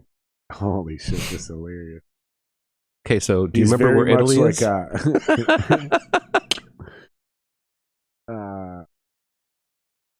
Oh my god! Were you dude. gonna say Kurt Cobain? Yeah. Okay, I thought you said Yeah. Kurt, I did, and then stopped because all of a sudden, look at a blockage right about here. well, no, because Kirk Cousins popped in my head, and I was like, okay. that's definitely not the guy. Oh, you got a new contract. That's right. Yeah. No, Kurt Cobain. Kurt Cobain, his sloppiness on guitar is part of his style. Like if Kurt Cobain is a better guitar player, those riffs become less cool. Yeah, exactly. Because You it's supposed to be kind of a little bit of reckless. It's supposed to be pushing the edge. That's why, like, well, even that whole grunge era, it was just like they call them out-of-tune guitars, right? But and that happened too. But the thing is that when they take a heavy pick and you just fucking slam down on it, like they were doing in grunge, it's like, well, the string bends out and then it sounds like everything's out of tune, and the amp is got a broken speaker. Like these bands could be like on major tours, and I'm like, I can guarantee you there's no broken speaker. It sounds like that because they're fucking slamming their instruments around like crazy. And that's why it sounds like that's the whole vibe of the thing. That's what Hendrix did too, is like he would take whatever he had, and there were some custom pedals that were made for him, But that's later. modified. Yeah, But that's later. These guys don't. but he was start he was off like he wanted to that. get a sound out of this one, this Univibe, was it? Yeah, I think so. That sounds right. But then he was like, well, I'm just going to do this with it, and he fucking crunched it, and then what is like half of our pedals are Hendrix inspired now. I don't know, but what I think is hilarious is that all digital modeling effects, like everything you do in a fucking DAW now, like all the preamps, all the compressors, Yeah. every single one of them are literally just trying to replicate what the actual analog equipment already does. Right. And I get it, because that shit is too expensive. Or You know, rare. You can get 40 compressors for $100 in Pro Tools, and one compressor at that actual level analog is like $4,000. Right. Like, I get it, I understand it, man. When we grew up, it was like, oh man, I've recorded in $100,000 music studios. Now it's like, who has a $100,000 music studio and why? Right. Like at most you need what, a $40,000-$50,000 music studio. I can make a pretty nice studio for and that I'm amount. not talking about guys like my boy Cloth who have a library of instruments. That's a warehouse. Those guys Oh, are yeah. that's a different deal. Yeah. You know what I mean? Where they have literally 1,000 snare drums, 1,000 kick. Like they have 100 different guitar cabinets just in storage. Like, what do you want to record with? We can do anything you want. That's not a studio. That's something extra. That's Jurassic Park. Well, that's why that's there's Jurassic the Park over there. You're fucking. that's why you get the making iconic dinosaurs. studios. That's why there's like the Capitol Records studios, And those cost a lot of money. yeah, you're not going to get in there, but And they honestly, just for the most part, this isn't actually true. This isn't actually true, but it's effectively true, because the reason you don't need those studios anymore, which isn't actually true, but the reason it's effectively true, is because there's not enough people that know how to run them left. there's probably that too. That knowledge is just, it's kind of like the same way we forgot how to build the pyramids. Like, we're eventually going to forget how to make great sounding records. It's inevitable. With the ease to access and the lack of necessity to preserve certain knowledge, Like our library of Alexandria has already been burned because Right. there's only so many YouTube and TikToks out there. And then when certain channels don't get enough, YouTube just fucking deletes them anyways. So it's not like that information's actually forever. Yeah. There's, I mean, and it's hard because I don't know are you recording yourself, or you said Wally is? Well, So I'm tracking, and then I send to Wally. Okay. What are you tracking in, by the way? What do you mean? What DAW or Logic. interfaces? Okay. Logic. Yeah, I use this board yeah, for you my said that, drums. so I then use you this use board our- for my drums. Yeah. Which it isn't even that great of a board. The preamps are pretty good, but they're not great. Yeah. They're not elite. But Wally's good enough to where it's like it doesn't really matter. Yeah. Like He's getting that he can. it would sound much better if I went to $100,000 music studio, or if I recorded with my boy. Unless I was Cloth. running Like, it. It would all sound great if I did it that way. But I don't have access to that, and this is literally good enough. And the vast majority of people will not be able to tell the difference. That's how good Wally is. Because Wally will polish this turd to where most people would record with better equipment, and it still won't sound as good as what Wally can do. That's what I'm getting at. So yes, if I had a better board, if I had even better mics and a better room, yes, it would sound better. I'm not going to argue with people on that. You guys are right. But I don't need that to get a good sounding recording. That's what I'm saying. I know everybody's going to be that. I want that. I don't know though. I mean, it's it's like, and come on, let's be real. And if like, you guys want that, fine. Then why aren't you all subscribing to my Patreon? Really? Like, let's send get them this, fucking money, man. Let's get What this the up fuck? to a lot of. Let's get this up to 1,000 subs on YouTube and 1,000 subs on my Patreon, and then I can have the money to record this insane fucking record you guys want me to record. But yeah, I mean, when you look at it though, like, as far as accessibility, all these plugins and things like that, it's okay. We're comparing it to like the elite places, but let's compare that to what we have access to now, like literally just at our houses, versus when we were to go into a studio that we could afford 20 years ago. I mean, here's the deal. You're on Right? TikTok, right? Yeah. You follow Charlie Puth? I don't know. Light Switch, the song? No. You turn me on like a light switch. It's a great song. He built this Oh, I whole thought thing. you were singing to me. I'm sorry. He built this whole thing on TikTok where he's like, what if a song started like bum ba bum ba ba dum, right? And he like recorded this thing and like he made it. I'm pretty sure it was fake, but he made it seem like he wrote this song through instant ideas on TikTok, right? It's brilliant. Great song. Obviously working in $100,000 studio. And here's the deal, dude. Like, I've listened to that $20,000 worth of insulation. I've listened to that song in like a playlist right off of iTunes with other music, and when his song kicks on, it's missing a lot in the mix, in the frequencies. Like, it's not thick, it's not resonant. It sounds like something I recorded in my basement. You're just like it's a great song, yeah, but it doesn't like it clearly something like changes in the mix. You know, it's missing bass frequencies. It's missing like there's just so much going on where it's like, I don't know. Yeah, I can see that. I mean, that, and I don't know if you've noticed this too. It's just like, I'm not a producer or an engineer, so I don't actually know what the fuck I'm talking about. But I know what I hear. yeah. I know what I hear, man. Well, you've got a trained ear. It's hard because like with us too. I'm like, I sit there and just like fucking looking at it, going, what about that knob? Yeah, I have that's no better. idea what I'm doing. Like sometimes I'm just going like, hey, what's this? Oh wow, that sounds more better. More like what a Wookiee would do. Dude, that's why like I said. a non-Nazi Wookiee would. That's why I said Definitely. I track, and then it's there. It all gets sent just directly to Wally. Fuck that, dude. I am not going to sit here and pretend I know. Well, what the I fuck think I'm that like doing. musicians at a non signed level, when people get signed, that's the first thing they do is they give you a producer. You know why? Because other than that, everybody's too close to things. Sure. You can't go from this, the idea and create it and then perform it, perfect it and then perform it the way you want it to, and then go ahead and say like, okay, now I'm going to produce it. It's really hard. It's hard. I mean, I think I'm getting better at that because I'm doing that myself.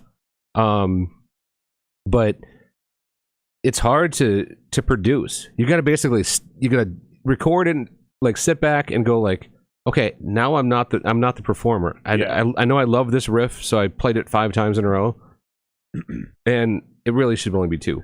It was like what I was talking about. It's a bridge. It's not anything big. It's like what I was talking about earlier. You have your percentage of fans, right? And then that percentage, but this time it's percentage of musicians, right? And the percent of musicians that can be closer and closer to producing their own records, it exponentially gets smaller and smaller, right? So like you've got guys like Prince and The Weeknd who can legitimately produce their own records. You know, maybe I don't actually agree with this, but you could maybe even throw somebody like Kanye in there, right? Because these guys are great producers first, right? Yeah. And then they're great songwriters and great performers. But there's a greater percentage of people that could be Michael Jacksons, right? Right. That weren't their own producers. Like Thriller, that's Quincy Jones. Yeah. You know what I mean? What was what was you that? See what I'm getting it was a at, whole. though? Yeah. What? Yeah. Was it the Thriller album that he cried over? Well, because he thought it sounded so awful. No. Which album I was don't it? think so. I think that was the first one. The fucking. I just remember reading something like he was like he heard, and once he like heard the final product, he was just like, it's terrible. He just hated it because it was. I don't think that was Thriller. I think that might have been that first one, the first record he did. Okay, because Thriller is his second record. He did the first. The other one was with the white. He's sitting there with that white thing, and he's like this. Yeah, he's like leaned up. Yeah. I forget what it's called, but I think there could be more Michael Jacksons that just work with great producers, right? Yeah, because you have more Pharrell Williams in the world, or like George Martin, Rick Rubin's. Yeah, you know, like it or love it, like it or hate it, love it or hate it. Bob Rock, right? Like you have great producers. Like it or hate it, you can't love. Love it or like it or love it, suck it or suck it. I think Italy's disappearing. But no, my point stands strong. I know. My point stands strong. Right, no, that's the thing though, because someone else has come there, but the producer comes at it as a listener, as where you're coming at it as a songwriter. Because do you remember that? Too many people are trying to be Prince. That's what I'm getting Yeah. at. Is too many people are trying to do it all themselves, and so they're not spending all their time on playing guitar. They're not spending all their time on writing songs. They're not spending all their time on singing. They're not spending all their time on being a great engineer. They're not spending all their time on producing, which are all different jobs in and of themselves. And the ability to do all of them at an elite level is insanely rare. Like there's a reason we only had one Prince. You know what I mean? There's a reason The Weeknd is such a unique thing. Like, dude, not everybody can be these guys. Let's go back to the idea of like, here's what I do well. Let's be a team. Yeah. Like, go hire a good producer. Go hire an engineer. I don't fucking pretend I know how to do that shit. That's where this started. That's where this started. Is like I track my shit. Yeah. Because I do not even want to sit here and pretend I have any idea how to do that well. I mean, like I said, Awesome Cups is one, like the Zima Kazuma album I produced myself too. But then that was the first time that I was actually able to like sit back and I think I did okay. Because I was like sitting back and I actually literally sat back and went, and what you have to do is like sit and listen as a listener as opposed to as the musician. You know, it's like you got to be brutal to yourself then and go like, you know, I like that a lot, but as a listener, when I'm just sitting here listening to the song, got to cut it. Sorry, I've got to cut it. And then I'm going to move this over here. And then like I was moving shit all over the place like, I'm just chopping the shit out of this is what people complain about producers, but I had to do it, you know, and I'm like, I think it worked out better that way. And I still made mistakes because I didn't realize that if you put it up too high, you know, then streaming services knock it down. Right. And then it's so like Zima Kazuma is you're talking like quality, decibel levels. But yeah, like if you send them something that's a little bit quieter to all the streaming services, then they boost it up to where everything else is.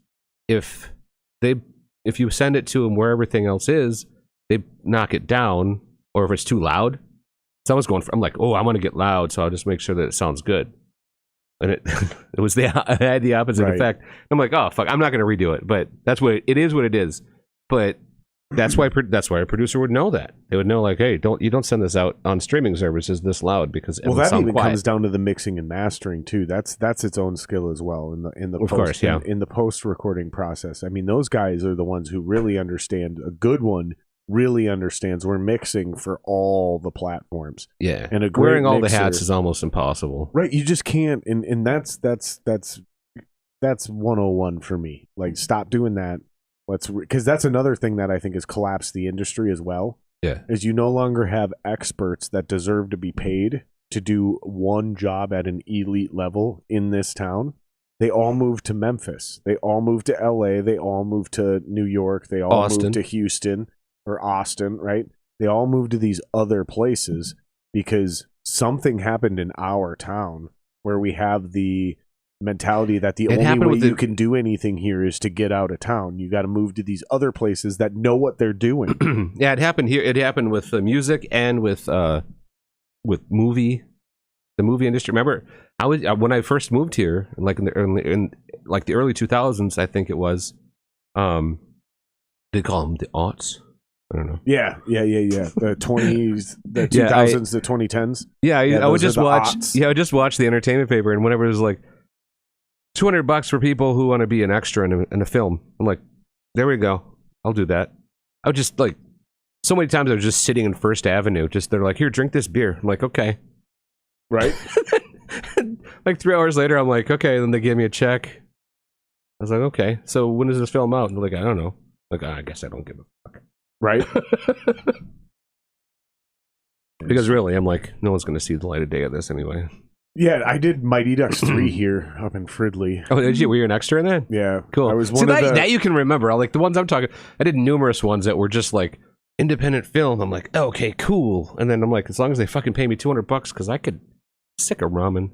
But even when they didn't fucking film here, they had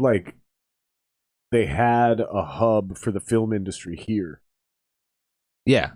I'm saying that's all gone now, though. Because I auditioned for actual movies. Like when I was a little kid. Yeah. My mom was trying to get me to be an actor. I fucking hated that shit. I definitely self-sabotaged that career. I definitely self-sabotaged that fucking career. I had zero desire to be around those fucking weirdos. Theater people are fucking weird, man. Theater people. Acting in Hollywood people, they're fucking weird, man. I'm just saying it, dude. They're just fucking weird, dude. I don't give a fuck. Like, even when I had to take theater classes because I went to Creative Arts High School because I wanted to be a musician. Yeah. And it's a lot like college. Like, I had to take courses that were vaguely related to what I was doing because they were art, right? So, like, I had to do a bunch of shit. And they all fell under electives, but you ran out of options after a while, right? So I was forced. I had to take a bunch of fucking theater shit. I had to take script writing. I had to take acting classes. I had to take performance classes. I had to take a fucking dance class, bro. Hey. It was a lot of football players even do that. It was the worst. I am not a dancer. I was able to dance. Oh, I think you could probably... I can dance. I think you could probably put on some good dancing, huh? Oh, I definitely can. Yeah. Bro, I can dance like a motherfucker, but I don't want to. That's the point. That's what I realized is I don't like this. Like, this is weird. I'm not one of these people. This is weird. This is weird. Why are you touching me there? Like, the whole thing, man. Like the whole, like... And when I watch dance movies... I'm like, I kind of roll my eyes, you know, because they're like, no, it's about the passion. You have to cha-cha-cha. You have to move your hips. Like, and I'm like, yeah, I don't, no, I'm out. Like, I'd be the worst character. I'm like the fucking, I'm like the Woody Allen of dance. I'm like, no, that's too much gyrating. I'm out. That's too much. This is too much work. This is too much work. Makes me feel verklempt. Makes me feel verklempt. Is there still food left? Well, you can get Jewish. You can get Jewy really quick, can't you? I am a Jew. I know. And it's just like I don't think I can. For real though, that's the irony, right? Like, yes, I'm creative, I'm an artist, just like a classic, typical Jew is. But as soon as you pull me into a situation where I'm not comfortable with it, I'm like, no, I'm out. Get me the fuck out of here. Get me the fuck out of here. I'm strangling. I'm dying. I can't do that. I don't. Probably shouldn't do the Jew thing because not a Nazi. So.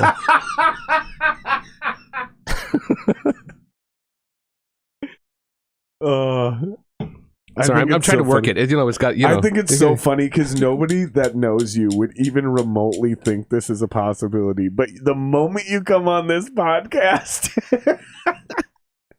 I just take things and you just grab it and you don't let go. Oh my god, I love it, dude. This thing, I see. Like yours is always like. Well, you had to relight yours though. Yeah, so I just fucked mine up, and I think I actually didn't smoke mine fast enough.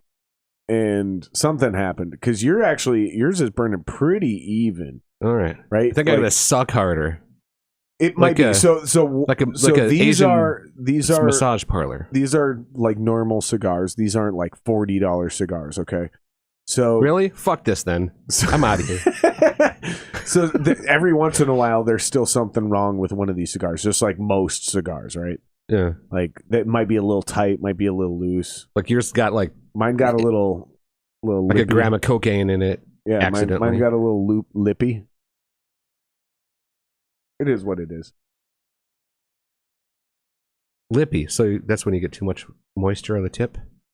You can call that too, lippy. by the way. I call that lippy, where it starts to look like a fishing lure with a lip. Are you just like chewing on that fucking thing or what? Me? Oh no, that's the other. Let me see the other end. Like, there we go. Okay. Yeah. Yeah, you kind of bite it, huh? You place it between your teeth. Mm-hmm. That's the best way to smoke a cigar.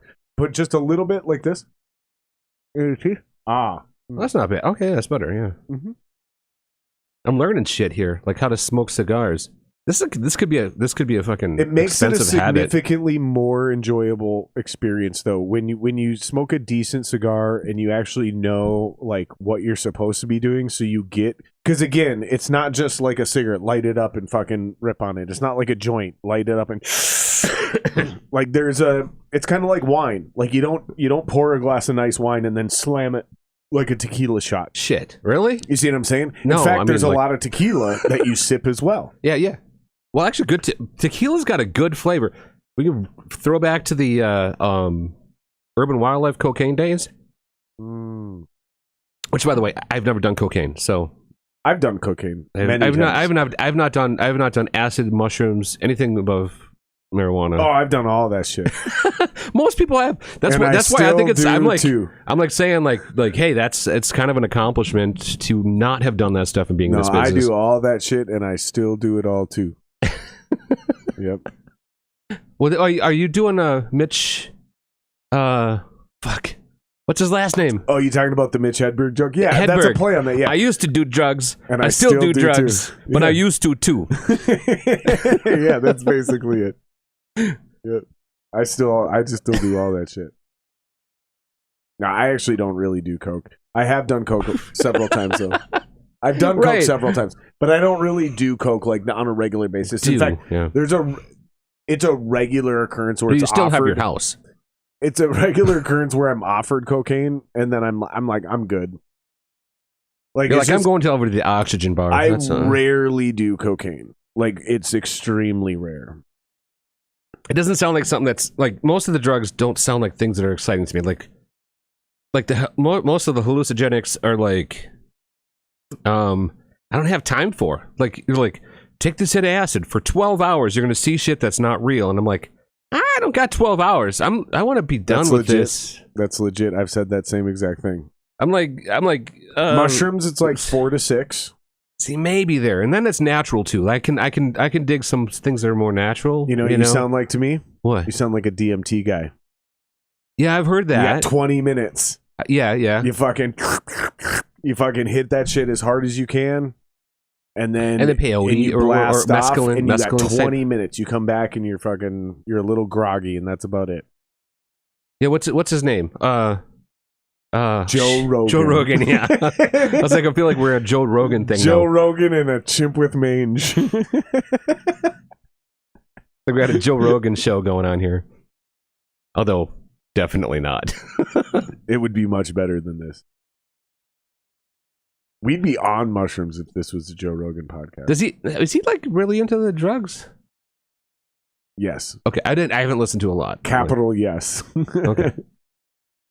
Weed and mushrooms and DMT, that's his deal. Which is definitely Like in its natural forms. Yeah. Which See, is I would me too. be more likely to like someone has a lot of people have told me they're like, well, mushrooms you probably would like, or Which actually, things- that's kind of what pisses me off. Is Joe Rogan Right. kind of stepped on my dick? Like, yeah, me, right? Like, yeah, really. I mean, was he 'cause- watching and you just No, because I was into cigars and drinking on the podcast before that was a regular occurrence. He moves to Texas, and all of a sudden he becomes a fucking whiskey drinking, cigar smoking some bitch.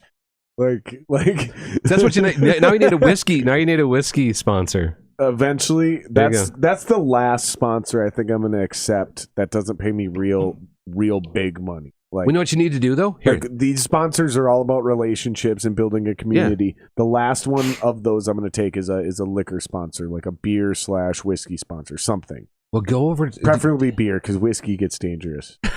It gets fucking dangerous. I was gonna say Ambivalus. Have you been to that store? It's like I can't. I can get there. I just don't know what the names of the streets are.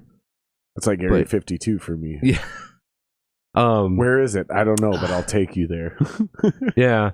No, I'll look it up though. Like it's a really cool store because like you can everything there is local Minnesota. It's like they got all the beer, all the liquor is all local. You can go and you get one can of this, one can that you can make your own 6-pack to test out different beers. You can So maybe that's who I get as a sponsor. Is that liquor boom, store. boom, boom. Like you can mix it up. Like all the vodkas, the whiskeys, the wines, everything that's in the store is local. And they've even got like those. What do they call those? They're like keg cans. What are they called? Like those big keg things. You talking about like the Crowler? The crowler. Yeah, that's what it is. Can growler. So you can get the crowlers to test things out. Like, but it's cool because you can make your own 6-pack. You go over here and you take this from that brewer and that brewery and you put them all together and they ring it up and you go. You get like a 6-pack of 6 different beers and try them all out. See what you like. But everything's local. But everything's local there. See, Absolutely. you know it was like an old. Minnesota doesn't make any good whiskey. That's where I was going to go with this. Is that there? You go. Maybe you go try it. See, because if there's a good whiskey, they would have it there. Minnesota doesn't make good whiskey. You don't know that though. You haven't seen them all. I'm pretty sure I've tried everything. I'm pretty sure, brother. I'm pretty sure I've been Okay, there. I actually. I challenge the audience. I have no frame of reference. Okay, if you know a good, what's over here? Over here? No, This over is here. your That's camera right here. Yeah, I know, because that one's pointing at you. That one's pointing at me. Hi. If you know a good whiskey that is Minnesota, then Minnesota. There. I actually have an empty bottle of Minnesota whiskey somewhere up there hidden now. We've been experimenting with some good alcohol up there. We got the Hibiki whiskey, which is a good blended whiskey. Colin Gibbs brought in some fucking Tennessee whiskey, which was amazing. That was amazing. I don't know if we can. That was really good. The Reka vodka, I think, is from Iceland. The Grey Duck vodka is from Minnesota, but even that's a little. Wait, Grey Duck is Minnesota? Grey Duck vodka? Oh, Not Grey Goose, Grey Duck. great. Oh, Grey Duck vodka is Minnesota. Not okay. Grey I was Goose. like, wait, yeah, Grey Goose is really good. Grey Duck is not as good as Grey Goose. It's not. It's lower down on the shelves. Mhm. Yeah. It's okay. It's not great. It's not impressive. Is okay? Let me ask you this: is it below or above the Phillips? It's above Phillips. There we go. Okay, that's But not by much. That's respectable, but though, not right? by much. By about $4. No, I mean on the shelves. You know, like the shelves. It's the same tier. It's like No, it's if you got one bad tier knees, above. you're gonna pay more for liquor. It's one tier above Phillips, but not by much. So we even got the Phillips down here, and then what? Then you got the like Ben's, like or Jack's liquor down here where it's written in Sharpie, and then Phillips is the second shelf. Did you hear all And then the you got liquor Grey stores fucking like emptied their shelves of Russian vodka? Oh yeah. I've heard a lot of places doing Oh that. God. I mean, good for you guys. I guess in a way, but it's already been bought. Right. It's like Russia's already. How about this? Don't buy more. Right. Go ahead and sell what you got because you've already. I think is already what paid for it. I think is what they're trying to do though is prevent the creation of a black market, right? Mhm. Like hard to find Russian vodka. Like nope, it's all gone. We dumped it all out. You're Fuck like, you know what? guys. It's just fucking We ain't- shitty potatoes you ain't anyway. Making shit. Nobody's making shit off this fucking bullshit shitty vodka anyways because they haven't made good vodka for a long time. That's the other thing is fucking Russia does not have the market cornered on vodka. Nah. Not even in a little bit. Or tanks. Apparently. Isn't that the weirdest shit? Like, okay, so like if we took away nuclear I don't know, mystery, the nuclear mystery. We don't know whether or not they really have nuclear weapons that could go anywhere. Thus far, it looks like they would go like this and then bomb themselves. You know, probably because the robber barons have taken all the money and that didn't actually have a fucking launcher anymore. Mm-hmm. But like, take away the fact that we're kind of like, we don't want to blow up the earth, so we don't really totally want to fucking. But so if you take that out of the equation, how long? What do you think? Like 2 days, 3 days? We could go in there and like just fucking pound the shit out of them, like with these tanks and shit. I mean, it depends. They've got numbers. It depends but on what you're referring to, right? So well, if you're get them out talking to get about- them out of there. To get them out? Yeah, No, it would take a few years. It would take a few years to get them out. Yeah, just because if we formally jumped in, what they would do in response, right? If America, But you gotta take out. I'm taking out nuclear stuff though. fair still, which would actually make it take longer, right? Like, Yeah, right. so if America or NATO formally got in, it would take a couple years, but we could, with relative ease, it would. I mean, their tanks are running out of gas getting there, The man. casualties, Like the casualties would not be equal. I'll just put it that way. Like, it would really just basically be us managing not provoking a nuclear war, right? right. Well, that's what I'm saying. If it wasn't, but if it was, that was taken out of the So equation. if you just eliminate them all let's together, eliminate. Let's pretend that they don't exist. 9 it's months. just- 9 months. You still think it would take that long? Yeah. Yeah, because if we I formally, don't. if I don't, we especially if we formally get NATO jumped in- involved with it, if though. we formally jumped in, what it would do to galvanize the Russian people, like Yeah, the amount of And maybe volunteers it would they take would longer have. just because we don't want to kill Ukrainians. Well, right, and that's the thing is You know. we do war different, right? Like we do. We're war not different. bombing schools. Well, Not kinda are. intentionally. Sometimes we. Not intentionally, not directly on purpose. Like that's the thing is Russia is intentionally bombing civilian targets to create fear and terror. We didn't do that. We accidentally bombed some. There's collateral damage where it was like there was a 50% chance we surgically striked, and there was a 50% chance the winds blew enough and set us 40 feet off the wrong path, which took out half of this other thing. Yeah, I'm not sure. We also I'm gave going to go back on that one because I don't. We also give evacuation warnings. We have fucking rules of engagement where it doesn't matter what you see unless you're being shot at, you do not retaliate. I mean, dude, that is not what the Russians are doing in Ukraine. Right? Like, it is not. No, I know that much. Yeah. Like, it is not. We do war differently. So yes, it would take longer. Well, for us we 'cause also tell our are- guys what they're doing. Yeah, I mean, like that's the other thing too. Is like we're. I don't know, dude. I pissed somebody in Russia off a while back before this war broke out because I have never been a fan of the commies in any way, shape, or form. And right about the time that Crimea got invaded, I started getting this crazy, weird invasion of Russian sex bots in all our chats. Oh, nice. It was ruining streams, so I had to turn on the subscriber-only chat. I was going to say that you need a lot of lube for that. Get pretty sexy. It was that, and I got some other weird. Did you shit say happening, Russian but- sex bots? Yeah. So Okay. they would like random bots would come in, and their Russian names, speaking Russian, and then they'd drop a link, and that link would be to some weird Euro sex cam shit. Probably from Kosovo.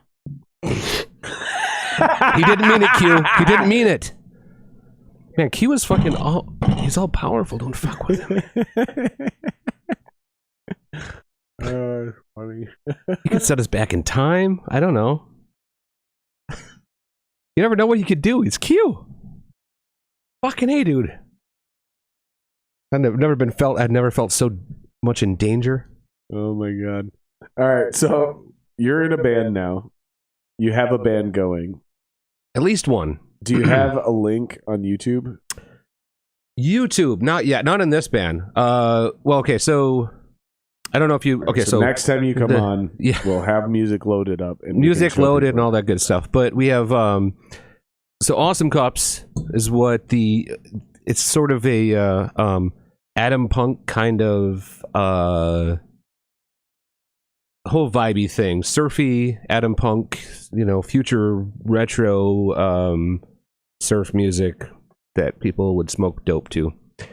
And it's not really like one of the members of the three is living in New York now, but we plan on still making records, but we have to do that sort of like what you're doing with Wally. Sure. Sending stuff back and forth. Which sucks. Yeah. And Tony and I from Awesome Cups are making another band called Blood on the Promenade, which is... That's a cool band name. Thank you. Ironically from Star Trek. That's really? Where I got it from, yeah.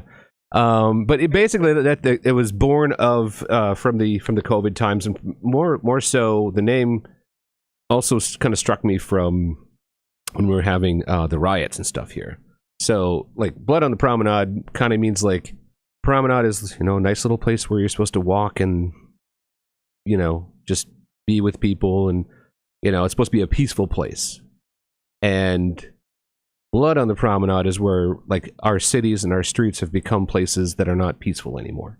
Sure. And that's where I was like, Blood on the Promenade. I'm like, that, it just rang to me. I'm like, that is a fucking cool name.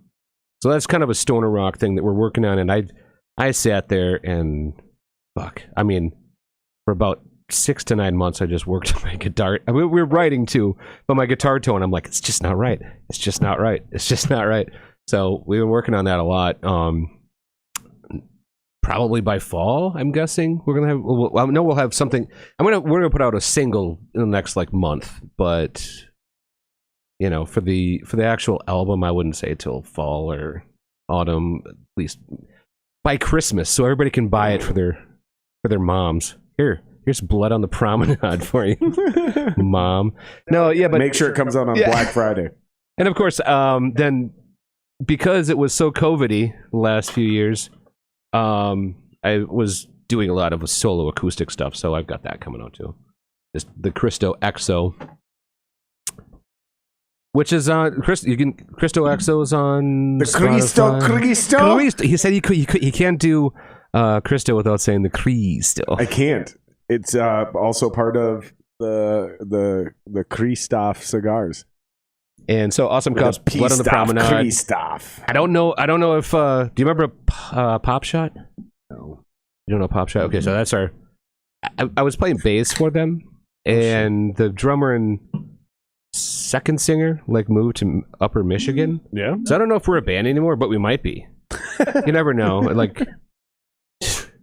Aleko will probably just call up and be like, "Hey, we got a gig," and then I'll just say, "Sure, let's do that."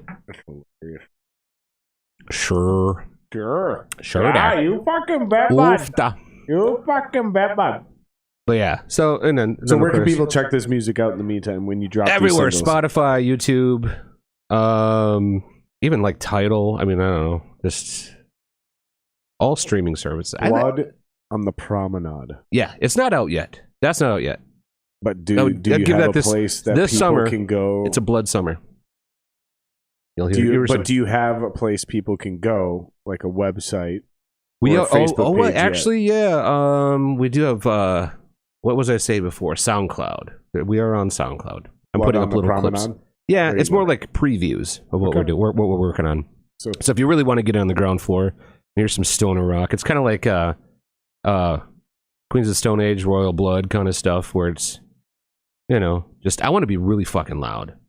I want to piss. Idea. Sorry, I'm going to piss off every sound tech out there, and I'm going to take when they say, "Can you turn it down?" I'll be like, "Yeah, sure." and then they'll turn walk. it up. Fucking turn it up. Yeah, It's so rock and roll. I love it I because love we it haven't too. done that for a long time. Like everybody like got rid of guitars, and I was like, you know, I was in COVID days going like, what should we do now? Like nobody plays fucking really super loud guitars anymore, so let's do That's that. exactly what I'm trying to do. Yeah, That's exactly what I'm trying to do. I think there's like a renaissance period going on with this because There is. a few people that I've talked to are like, dude, you're right. I was thinking about doing something like that. When we get things back open back up here, there's gonna be a lot of fucking loud guitars going on, I think.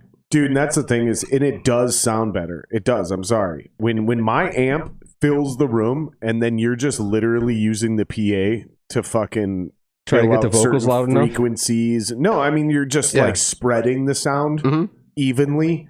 But honestly, if I wanted to, like this was the glory of live sound, is my amp goes up to 10, and on most gigs, I'm barely able to even touch 3. Yeah, right. Like that was the beauty, is because my amp is so fucking loud, I can fill a fucking arena with sound. But your PA is going to more evenly distribute it. We Right. just need really good sound to begin with. Well, that's why a lot of That you was know, the beauty of live sound. And then you Yeah. had a whole band to do that. And then the PA was really there, obviously, like I said, to spread the sound out. But like you said, to bring the vocals up to a point where everybody could hear them clearly anywhere in the venue, yeah. and get the entire drum set to cut through perfectly in the mix as well. Because the amps of the band members was doing most of the heavy lifting. Yeah, that but was you- the glory days of But live you know sound. that a lot of times the problem was that people that those clubs didn't have, like when I had my Bogner Uberschall, that thing was fucking so loud. Like if I did crank it, like most of the club's PA systems couldn't have got the vocals above it. Sure. Right. Same thing with my So- 5150, though. Yeah, 5150s are pretty. Yeah, I mean, any real 120 watt tube amp, you're barely touching. so that's 3. why when they're doing major venues, Out what of they 10. do is they usually have like one speaker that's like under the stage or something like that, and they just put a fucking mic on it. They have one fucking amp cranked. The rest of it just goes through the PA. Yeah. You know, the drums are just mic'd, vocals are mic'd, but then they just take like isolation speakers and then they just crank the shit out of them. How's Q doing? Is he talking? I don't know. I think we alienated him when I fucking said something about sex trafficking. Oh, sorry. Kosovo didn't do it. I think they did, though. Oh, okay.